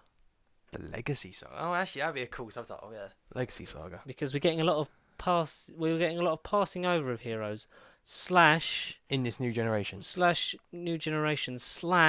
just having a team of the same kind of hero, a la Shazam style. Yeah. But, yeah, I'm excited for Daniel Bruhl reprising his role as Zemo. Footage that we legally cannot get a hold of. Folks. Yeah, sorry, folks. Daniel Bruhl putting on the purple mask. So yeah, Baron Zemo. Because he was Helmet Zemo, but now he's going to be proper full-on Baron Zemo. And Emily Van Camp as Agent 13 / Sharon Carter. Whoop whoop. Yep. Sexy Sharon. Great. Okay. Next film. This is the first film in 2021, I believe. Shang-Chi and the Legend of the Ten Rings. That subtitle. How does that make you feel? I'm glad the subtitle got me as well, because I was like, Shang-Chi, if it was like Shang-Chi Master of Kung Fu, they'd have been like, yeah, cool, box standard. Yeah, exactly. But it's the fact that it's the Ten Rings. Exactly. And the Ten Rings translates to basically the one villain that we've had previously, but we didn't have. Yeah, if you need to watch that part of, if you go on Films That Rock, watch that bit, because Kevin Feige says now, they've been around, they're the sons of bitches that kidnapped Tony Stark in Iron Man 1 and to kill him. And they sort of helped out Whiplash in Iron Man 2, and then obviously they were front, and you saw what was the Mandarin, or was he? Because we obviously know he wasn't, because it was Trevor Slattery. But then because of that one shot, they did. I am the Mandarin. They hinted and said he's out there. Do you think it's a retcon to bring in the real Mandarin? Because a lot of the thing was Shane Black in Iron Man 3 going, no, Aldrich Killian is the Mandarin. Like, he's meant to be this thing of the Mandarin. There must be a retcon. It's got to be. But I think it's a well done one. And they were also didn't realise this Ant-Man. There's a brief. Like you can briefly see a couple of members of the Ten Rings in Ant-Man, which I'm going to go back and rewatch, because there's a logo somewhere. Yeah, because Kevin Feige says that and brings the footage. It's like, and I bet you didn't remember seeing this, and it's like the Ten Rings. Oh wow! Are in Ant-Man. So they had it planned. And so and basically the Marvel one shot that was released on the Thor: The Dark World Blu-ray, because it's one of the first times I've been like, I want to see that bit. Because the one shots were based off of the comics, where you get like a little sort of thing, sort of almost like. I think what the Disney Plus shows are going to be, sort of like a little epilogue that builds the story, but in a more expansive way. Move it forward as well. So Trevor Slattery, the Mandarin, obviously, the front playing the Mandarin for Aldrich Killian, got arrested, the actor, sent to the prison, which had Sam Rockwell from Iron Man 2, Justin Hammer, and he gets interviewed by this guy who turns out to be an agent of the Ten Rings, and says that there is a real Mandarin, and he's annoyed that. He's very aggravated that people have been using his name for their exploits. And he's going to be portrayed in this film by Tony Leung. Tony Leung. Yeah, and we've got Awkwafina's in it, and Simu Liu as Shang-Chi. As Shang-Chi himself, who petitioned for Marvel previously. Yeah, he's like, hey, like you've done a great job with Captain America and Thor. How about an agent superhero? And this was like 4 or 5 years ago. 2014. And then like he quoted it. It was like, thanks for getting back to me. Yeah. And it was weird because he said he was cast on Tuesday, and he screen tested on the Sunday, and he's like, maybe it's Kevin's giving me a test because this is a dream come true, but it's like he's given me 4 days to prepare for this. But like, oh, it's great, and it's again great for representation because like essentially like an all Asian cast. That is another and an culture Asian that they're director. bringing in. That is another culture. Because the director, who did you get his name up? Shang-Chi, he is. Oh, I don't want to list the MCU as such. But Come on, I gave you time to Google down. this. I have to scroll down. Scroll down. Come on, he grew up in Maui. Because I watched the panels. He's great. By Destin Daniel Cretton. Yep, he said like 'cause he grew up in Maui and there was such a mix of culture down there, and he said it's great to be like have the ability into front a film that's gonna show everyone that I grew up with. Like it's gonna be like what he grew up with, like every single type of culture or race or creed. Like it expands that into the universe, and he's like very proud for representation on that, which is another great. Another great attribute. Fan bloody tastic. That's what this phase is all about. It's just instead of just numbering the phases, they should have just subtitled a phrase and just call this They've only subtitled one phase. Huh? Oh. They only subtitled one phase. That was phase 1. Avengers Assembled. Why did they not do the rest? I don't know. What would you call phase 2? So Avengers Assemble, phase 2. That was Iron Man 3 up to what Ant-Man? Yeah. What the hell would that be called? Like new, like what was new beginnings or something? You know, like or like this phase could be new beginnings. Yeah, New Beginnings, and what was phase 2 then? I'd call phase 3 Infinity. Yeah, Infinity, just Infinity Saga. No, just Infinity. Just Infinity. And phase 2 would be almost Infinity. No, phase 2 would be what would phase 2 be called then? Oh no, or you'd make phase 3 Avengers Disassembled. Yeah. Or no, you make phase 2 Avengers Disassembled because they sort of like start to break. I don't know. And then you have them coming back together. I don't know. Comments. Put it in the comments. Put it in the comments. If you could subtitle the rest of the phases, what would you call them and why? Out of curiosity, Mm-hmm. because we can't answer that. So, another Disney Plus. So I'm really excited for Shang-Chi, especially for a proper because it's gonna be mystic. It's gonna be a proper Mandarin story, which I've got a Mandarin comic up there. Iron Man in the grip of the Mandarin. You need to get to limited edition comics. Well, when I've got some free time, I will. Start getting days off. WandaVision, still a crap title, but the logo looks alright. Is the next Disney Plus show starring Paul Bettany as Vision and obviously Elizabeth Olsen as Wanda Maximoff. There is also Tiona Paris as a grown-up version of Monica Rambeau. Oh yeah, I read that. Yeah. Which is cool. What the Another hell little is bit the of world link gonna building. be So there? it's set after Endgame, obviously. And so we're going to see how Vision gets resurrected. We're going to see him because it's meant to draw inspiration from, because they talk about it like being very like sort of 50s era set, like in the aesthetic and stuff like that. So the comic where, I don't remember the exact name, where he tries to live out with his family, but he actually has a robot wife in that. But in this, it's The other way around. probably going to be a fun look at like Vision just trying to live a normal life with Wanda. And Somehow this get is resurrected. going to be brought back to later, because Yes. everything, all of this is definite. Like all the shows are definite phase 4, and will link into the films, if not directly, somewhere down the line. 100 million%. Another show that we knew. It's got a really crap logo as well, because it's just in different fonts. It is. Loki. Loki. We get a confirmation love Tom me? Hiddleston returning, and he make you jokes about the first place. Like he answers the question like, "Where did you go after you took the space zone?" He goes, "I came to Hall H." Yeah, I came here, like, you know. Came here to announce this. This is what happens after Avengers Endgame, where so the events of Avengers Assemble have happened, and he's escaped with the Space Stone. So it's an alternative timeline. Alternative Loki. There's been sort of plot threads that suggest that he's meddling throughout history, a bit meddling monk style, like getting involved in certain historical events. We know he goes to the premiere of Jaws, Which will be a fun one. which is a bit strange. So it's going to be sort of like the Master travelling through time and sort of being a bit mischievous. It'd be like a I'm big interested to see where this goes, because Tom Hiddleston has said there's a lot of big plans that have drawn him to this. creative opportunities. yeah, and he he would can't be an wait to idiot to like not sign up for it. Like, he can't wait for you to see where this character's going, but he can't obviously say anything about it, and we don't know much apart from that.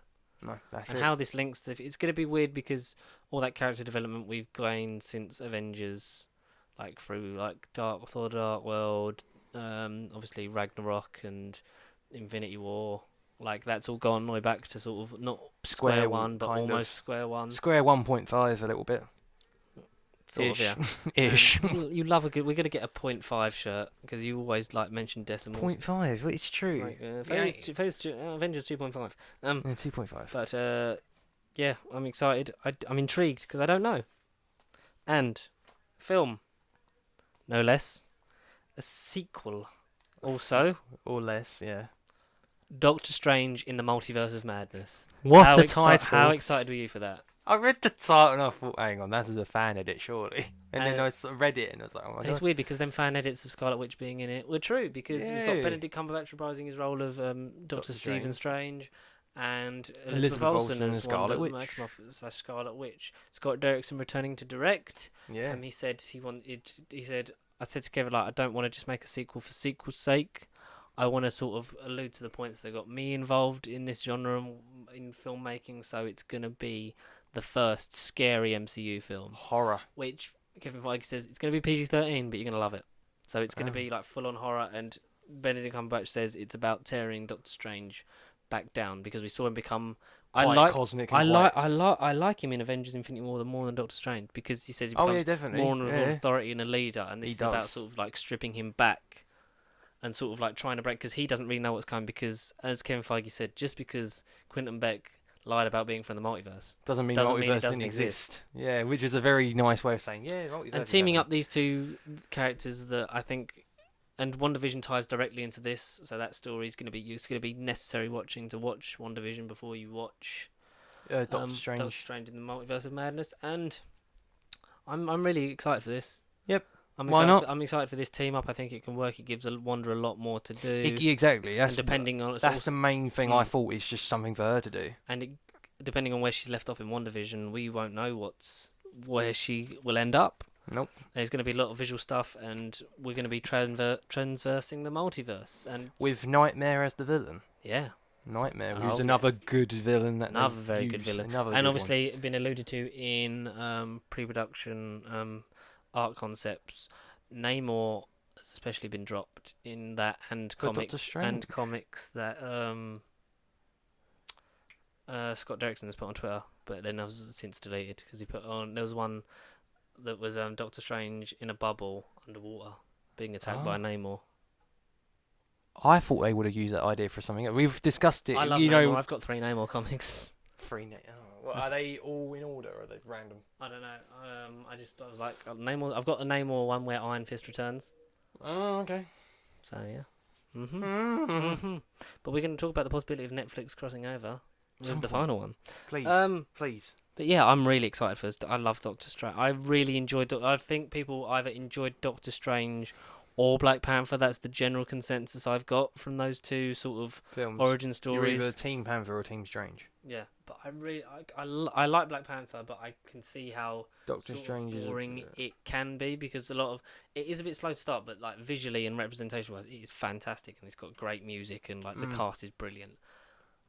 But like Doctor Strange, like as a concept, it's way more better. The fact, like especially like at the start of Phase 3, it was like, oh, this universe is a lot bigger than it sort of confirmed that by like like that visual thing of like just throwing him through those different universes, and it's like this is what we're going to explore. Yep. And Scott Derrickson said the appeal of Doctor Strange is he doesn't just fight beings from our universe; he has to stop beings from all universes, which is great. Yes, I'm excited for that. Yeah, I cannot wait to see where they go with it. What if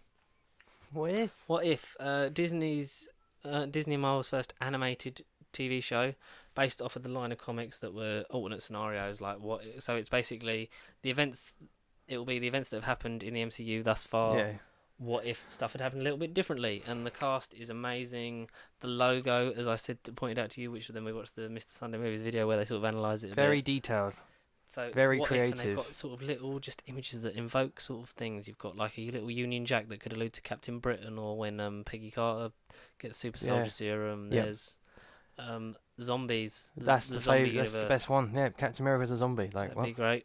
That would be great. And they've said the vast majority of the MCU cast will be back to reprise their roles because it's animators. They just got to voice it. Jeffrey Wright will be the Watcher, presumably one that was in Guardians 2, which then retroactively could make him like you can put him in a movie. Hopefully the Fantastic Four, because Jeffrey Wright flat out mentions the Fantastic Four because he knows his comics. He said I believe he first appeared in this issue with the Fantastic Four, so we'll see where that goes. And exciting. That'd be great if he was in it. That'd be nice. Yeah. It's come full circle then. I think there's so many. I want to see a what if with the Hulk and Reed. No, with Hulk. with Hulk and Rhodey, but have them played by Terrence Howard and Edward Norton. Oh Jesus Christ! An ultimate what if. Because then I'd like to see their versions of where their versions of characters would have ended up. Yeah, that'd been because Norton was experiment. Yeah, he was very much rewriting the Avengers scripts before he fell out of everyone. So that'd be great to see. I mean, people are returning who said they were never coming back. So I'm really stoked for this. I really can't wait. Jeffrey Wright's got an amazing voice. He's the new James Earl Jones. He's Darth Vader 2.0. Yeah, he is. He said he'll be narrating / sometimes, as the Watcher does, interfering, which he shouldn't do, but he's a bit of a rebel. Hawkeye. Which drew. I'm really excited for this now because the logo draws from the comic that introduces Kate Bishop. That's the only reason I'm watching it. It's because Kate Bishop. And so it's basically about Jeremy Renner getting some development and training up, dying. Becoming. No, he's not going to die. Dying. He's not going to die. He has to be. No, he doesn't have to. Good riddance. Get rid of it. No. Hawkeye's a great character. And Jeremy Renner is a great actor. No, nothing wrong with him. Give him more to do. I would like if he became sort of like give him more to do. That's what they're giving him a show to do. Exactly. Transition. Because this is when Kevin Feige said, "Let's talk about the OG Avengers," which the only one who doesn't get mentioned is Hulk. So what's Hulk doing? This time next month, who knows? I think Phase 4. I wouldn't be surprised if he was in the Fantastic Four movie, like as the brains link to Reed Richards. Yeah. Maybe. Professor Hulk. Yeah. Professor Hulk and Reed Richards. I want to see that. What if Robert Downey Jr. ain't obviously going to be around, but what if Hulk, I think he's Iron Man and Fantastic Four have a discussion about and using their minds? Because we aren't going to see that on the screen. I think they should do a what if with the Illuminati. Exactly, yeah. Iron Man, Doctor Strange, Reed Richards, and Professor Charles Hulk. Xavier. And Xavier. Yeah. 5. Who would you cast as Xavier? Patrick Stewart for the shits and giggles. Patrick Stewart. Do it as the ultimate versions of him. Yeah, I'm excited for Hawkeye. I'm excited for him to, because everyone it's literally like Legacy. This is Phase 4 Legacy because he is passing on his mantle, or he's training someone else to do it as well. I feel like he's going to get one more go out in the films before he does either pop it or. It'll be the next event. It'll be Phase 5 Avengers. I'm retiring for real this time. It'll be the Phase 5 Avengers. I feel like film. The 3 that have survived are going to be survived, but Captain America's too old. Exactly. And it's alluded to that he's dead in Far From Home, or they just don't know that he travelled back in time because he just disappeared. So, I'd assume like if there was like a big bad building towards Galactus, it would be those the last 3 OGs would be in it, and then die / retire. With Hawkeye's death. But I feel like I'm okay with Hulk sort of stepping back and then being sort of the brains and the technical thing because obviously he's injured. Like I'd love for that to be the through thread, and I like that Thor's going to be sort of the last of the Holy main, Trinity exactly, that's left. Like the leader, kind of, like semi-leader. He's going to be the leader. Yeah, he is going to be the leader. I think him and Captain Marvel / Black Panther depends on if they do an A-Force or do Space Avengers. But there's obviously rumours of Dark Avengers, and because there's loads of Facebook pages that have been sort of like nabbed up just for placeholders so they can like sit on it and then use it when they need it. Like there's Dark Avengers, Young Avengers. Exactly. But that's all rumours. We're not going to know that yet, shall we? No. Thor that got confirmed about 4 days before the panel. It was like, Taika Waititi's coming back. He's definitely coming back, and it's called Thor: Love and Thunder. Love and Thunder. Chris Hemsworth is returning. Tessa Thompson is returning, and a surprise return. Natalie. It's Taika Waititi as Korg. No, I love when he was talking. I just love Taika Waititi. He's great. And Natalie Portman as Jane Foster, and it's drawing inspiration from the Jason Aaron run. Jane Foster. Jason Aaron run, where you get the First Lady Thor. Mighty Thor. And I love that people that moaned about Captain Marvel are getting female Thor, whether it's just for this movie, whether it's a legacy thing, whether it's I would like to see a team. And then gonna to quote him again, like Mr. Sunday Movies said about doing the team, having Thor, Beta Ray Bill, Frog Thor, doing the Animal Avengers. The Thor family. The Thor family. I wouldn't be surprised if there was two of them, and because I think Hemsworth, I don't think you can kill him off in this or retire him. no. I think he will either still exist without his powers, or he'll exist and sort of like you said, Shazam style. Like they'll have the same powers because there must always be someone who is worthy of the power of Thor. He'll be like the Odin figure. It's weird that Natalie Portman's coming back and doing it, and I'm looking forward to seeing what she does. She obviously was drawn back into it somehow from what they've pitched her, so I feel like it's going to be a great movie, a reinvention again. I read it literally. She met Taika Waititi, and within the first 5 minutes of the pitch, like she was sold. Like she was just sold. And that tells you that embrace the weirdness. That embrace your madness. Don't fire the madness directors like Edgar Wright ever again. No. They've learnt their lesson. Yes, very good. But I'm looking forward to it. It looks like the logo is very He-Man-esque. It sort of seems like another genre reinvention and a flip. 80s thing. Valkyrie's the first openly gay character because Tessa Thompson says as the new king of Asgard, she's looking for a queen. Yeah. Which is great. Another representation. We're getting it. This is the representation era. This is Phase 4 legacy. Politically correct era. The PC era. I feel like Kevin Feige would have made these movies years ago. Oh, like exactly. If it was up to him. Yeah, if it was up to him, yeah. It's just it fits it. It's in today's times. Bloody-tastic. It's fan-bloody-tastic. And I can't wait for Thor Love and Thunder because I love the Thor movies because especially after Ragnarok and the two Avengers, you've had that arc with Thor. James Gunn has been having a lot of questions because they said he said I'm sorry I didn't attend, but Guardians 3 is coming. But after Suicide Squad, and someone said, "Is Thor in it?" And he went, "Thor is definitely not in Suicide Squad." He's definitely not. But yeah, the reason I say is because at the end of Endgame, he goes off with the Guardians, but apparently this takes place before Guardians 3. Whether it actually does or not is time will tell. Time will tell. It'd be nice if it didn't. It'd be nice if this took place after, and Guardians 3 was then you're back to Fat Thor or Bro Thor as they're pitching him. Yeah. Because you can't. They've got to be involved in it in some way. There has to be. That's what I mean. You can't just see if it Thor actually being does fat. He can't be Thor being fat, and then all of a sudden he's losing weight, and he's like, "Oh yes, I am now. Yeah, exactly. I'm normal again." Something has to happen. The Guardians have to sort of be in it if it is actually before, or it just has to. Even it's he will be with the Guardians at some point. A 5-minute cameo at the beginning, which leads them kicking them off of his ship, and then he's like, "Oh, sod you then." Or get split with them, and then regroups with them in Guardians 3 to help them fight Adam Warlock. We don't know. I feel like D23 next month is going to give us a more clearer picture. See, 4 weeks. Not a complete picture no. Phase 4 and Phase 5. But I feel like we're going to be a lot clearer on things next month. Yeah. We have to be. Well, we got to be. And then we went back to the first film, the last name on the thing, and the first film in the slate, the next MCU movie coming out next March. No, May. Yeah, May. I wish it was March. Yeah, probably it'll be April. Oh yeah, because it was beginning. Yes, it'll be 30th of April, like it normally is. Black Widow, ScarJo returning. Yay! David Harbour in a good. That's why I'm so excited for David Harbour because he was so fucked over by Hellboy, and he's such a genuinely nice guy. And he's playing Alexei. Lovely. Yeah. Playing the Red Guardian. The Red Guardian. Red Guardian. And obviously the name Alexei to you Stranger Things fans. He might like Slush Puppies. Rachel Weisz is in it. And Florence Pugh.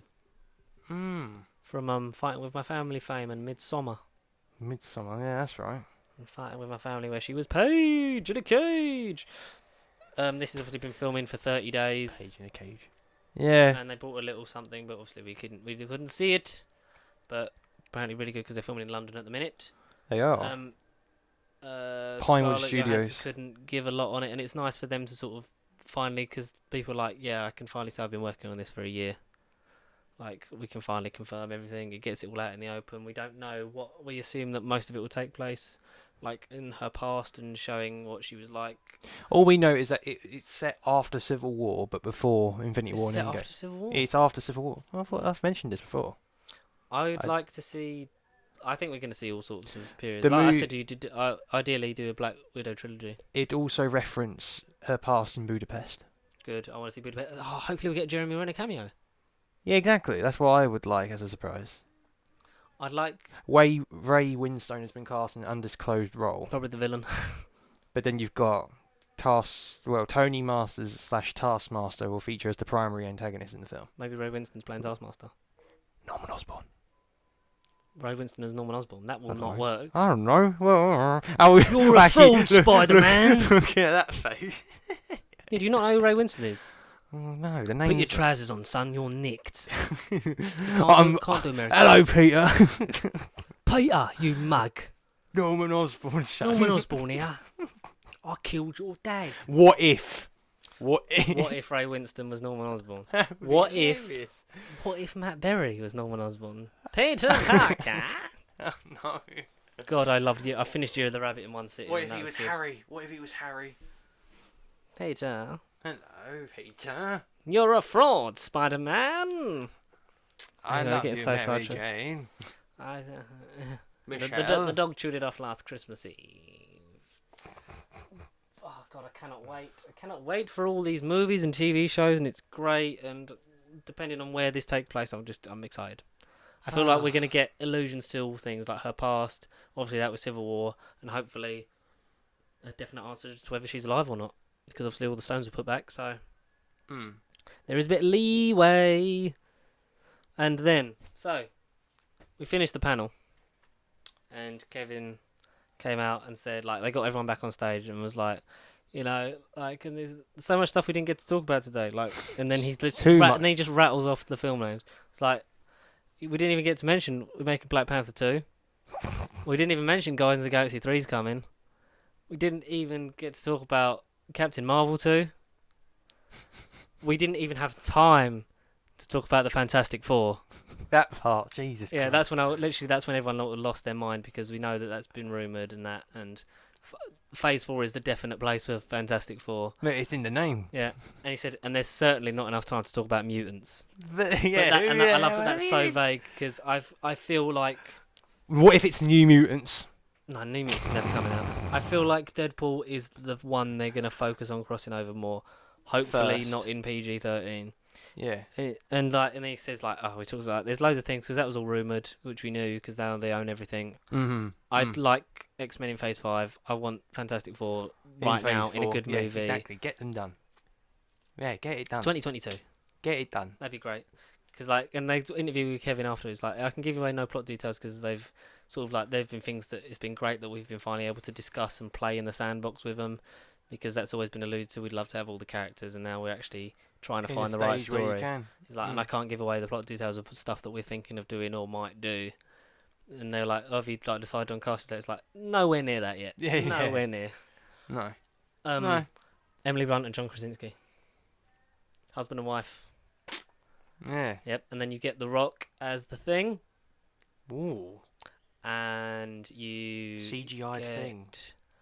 You get as Johnny Storm. Who's Johnny Storm? Get. Who's Johnny Storm?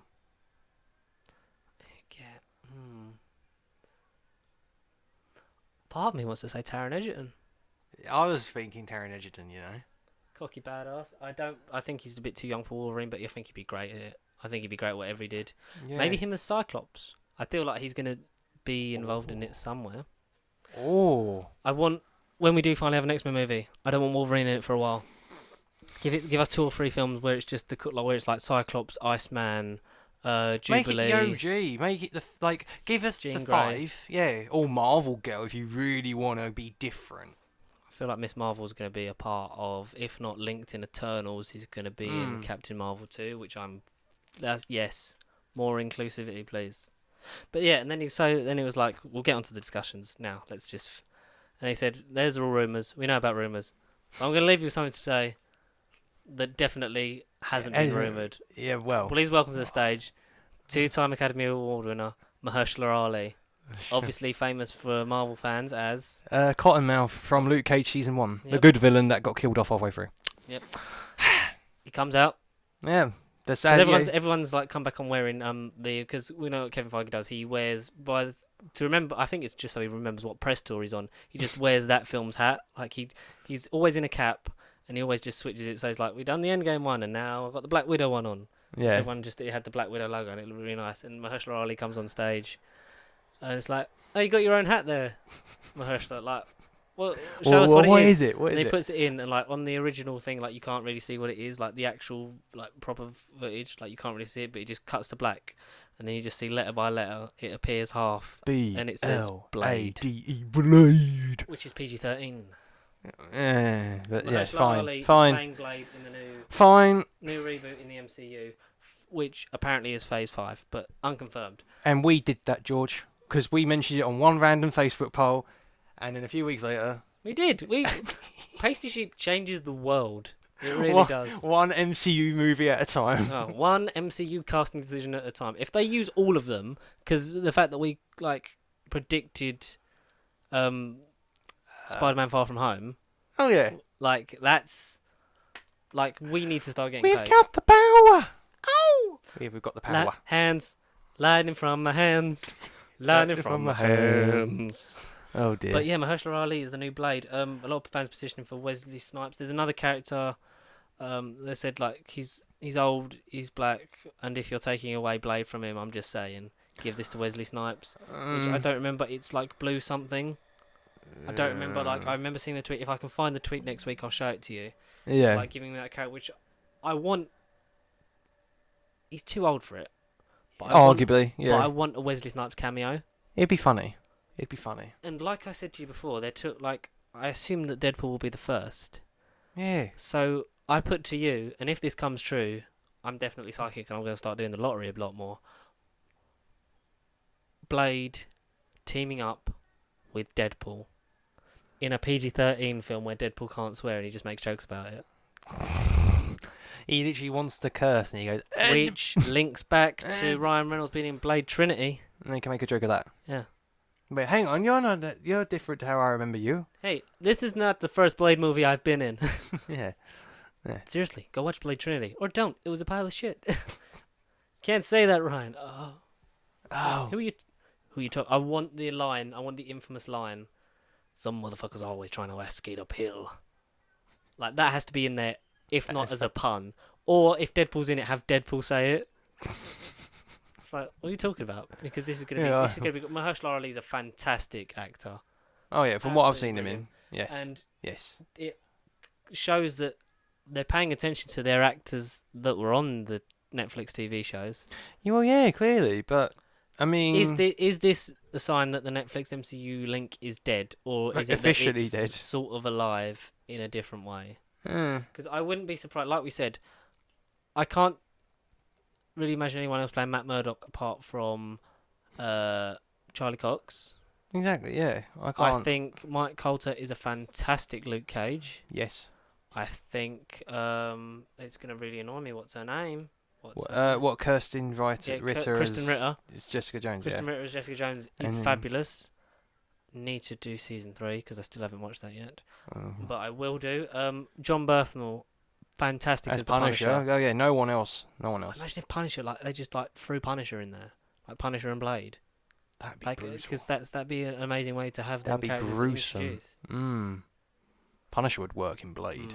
Jeez. And Finn Jones is good as Iron Fist. He's had bad writing. I think if you give him a better writer, better story, there's a lot more to come out of him. Especially them side characters as well that are in there. Obviously, are great. Like Misty Knight, like Foggy, Misty, like all those characters, fantastic. There are a lot more films that not a lot more. There's a few more stuff. We know that there's a third Spider-Man because Tom Holland confirmed it. Yeah. And that's when his original contract is up. But a deal can be brokered again between 100 Sony million and Marvel. Yeah. And I think it will. Because I think have to. Have to. They can't, because part of the deal is they can't use those versions of the characters again, so if the contract was up, they'd have to reboot again. Oh, God. God. I think what you do is you extend that, especially because we're 850 million at the box office so far for Spider-Man Far From Home. Something like that, yeah. It might be the first Spider-Man film to make $1 billion. There's that rumour that you have to make $1 billion. It's the highest grossing one already. Yeah, you have to make $1 billion, otherwise we're going to get the thing back. I think that's a bit of a ploy just to get more people to go out and see it. We're not giving this back to Sony. So that's going to happen. Also been rumours about, because Peyton Reed's been very vocal about a third Ant-Man film or an Ant-Man and the Wasp 2, another iteration. They've been wanting to do prequels to Ant-Man in the multiverse of trippiness. Ant-Man in the microverse of Size. midgets. I don't know. Size. Ant-Man size matters. Yeah, exactly. They want to do prequels like Michael Douglas, Michelle Pfeiffer. They want to do sequels like that. Paul Rudd's been saying like, I don't know the situation on it yet, but I would start petitioning. And so D23 next month. Apparently Sony are there. Sony are there to confirm crossover. Spider-Man 3.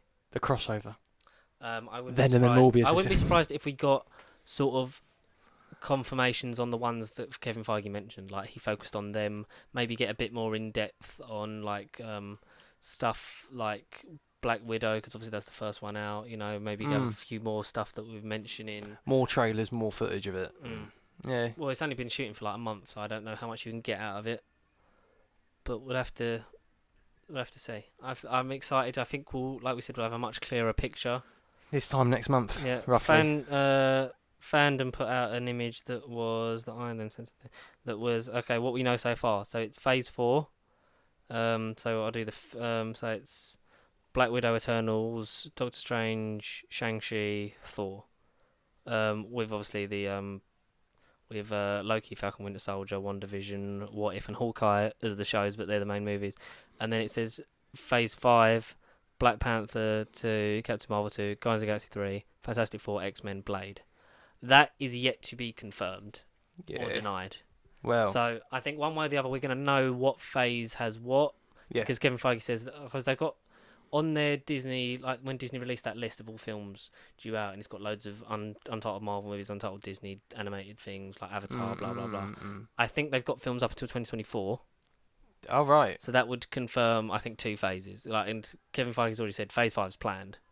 Yeah. Like, so they're on the docket. It's as and when. They just announce it. Yeah. So I'm looking forward to D23. I think next month we will have a clear picture of Phase 4. I think we'll have a definite, this is complete Phase 4, and an idea of what's happening in Phase 5, which would be nice.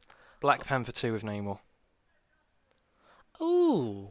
Yeah, Just because as a apparently it was the random African plate that had an underwater earthquake. So maybe, yeah. Yeah. I could just see that one. Have Namor involved as a hero or as a villain that then becomes a hero, and have. I think that's how you could introduce Rhino. You know. Rhino. Or Kraven the Hunter. Yeah, Kraven. Yeah, not Rhino. Rhino's a side villain. No, I like Rhino. No. Especially when Paul Giamatti plays him for like 5 minutes and he's like, and kills Andrew Garfield and kills Andrew. That's why. And kills him. Sam Raimi's been very vocal about Spider-Man 4 and saying they could still make it. They could still make it and make it a multiverse. Yeah. In the Spider-Verse live action, and then you could have Garfield, Maguire, and Holland all in one scene. That would be a trippy experience. I have heard rumours also about the introduction of Deadpool into the MCU. Okay, hit me. We know that Peter Parker has been exposed, or seemingly exposed to Spider-Man. Yeah. Okay. They said there's only one man that can take the case and defend his name. Matt Murdock. To clear his name. Yeah. So would you have Charlie Cox be in Spider-Man 3 clearing up? Like have him as like a sort of extended... you said Deadpool. You said Daredevil. Yeah, Daredevil. Yeah, no, Daredevil. Have exactly.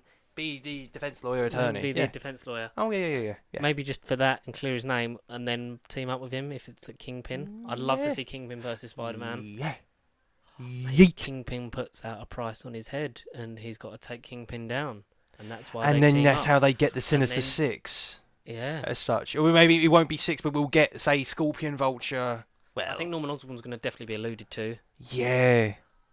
I feel like, that's a much better thing, having like Kingpin in it. And then you could still have that Deadpool cameo. And then you've got Deadpool, Daredevil, and Spider-Man. And it is Spider-Man homies. Still, I'm pushing that for the title of the third Spider-Man. It'll still be like a John Wick action movie where everyone will be like on the hunt for him. where he is the one that's put out the contract on him.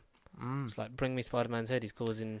And then you get a post-credit scene and Kingpin's got secret fundings from an unknown source and it's also... Norman Osborn breaks him out of prison. Yeah. We are geniuses. Spider-Man 3 and 4 we've got planned. Yeah. Like Kevin Feige, we know what's coming. Well, we don't, but... No. This was a long one and we got through a lot of stuff, so thank you for sitting with us. Yes. 69 subscribers, man. Yay! One more of the big 7 zeros. 69. Oh, yeah. The magic number. The meaning of life is 42, but we passed that ages ago. So, like, comment, subscribe. If you're new here, that's what you do. Hit that bell notification.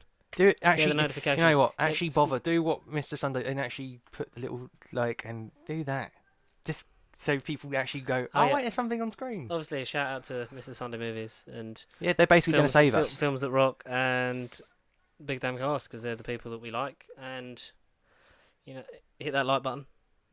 Email us, questions, nobubblecontact@gmail.com, at Pacey Sheep on the socials. You got your Facebook, you got your Twitter, you got your Instagram. Even MySpace, MSN. Yep. Yeah. Or just throw it on a brick through someone's window. And that, Well, then no, actually That's don't an do that. automatic subscription. Yeah, it's an automated subscription. Actually, don't do that. That's very bad. And we'll see you folks next time for... We didn't see Lion King yet, but we're going to... No, well, I've heard that it's meh, but I'm seeing it, and we'll talk about it next week, won't we, Connor? Disney Plus.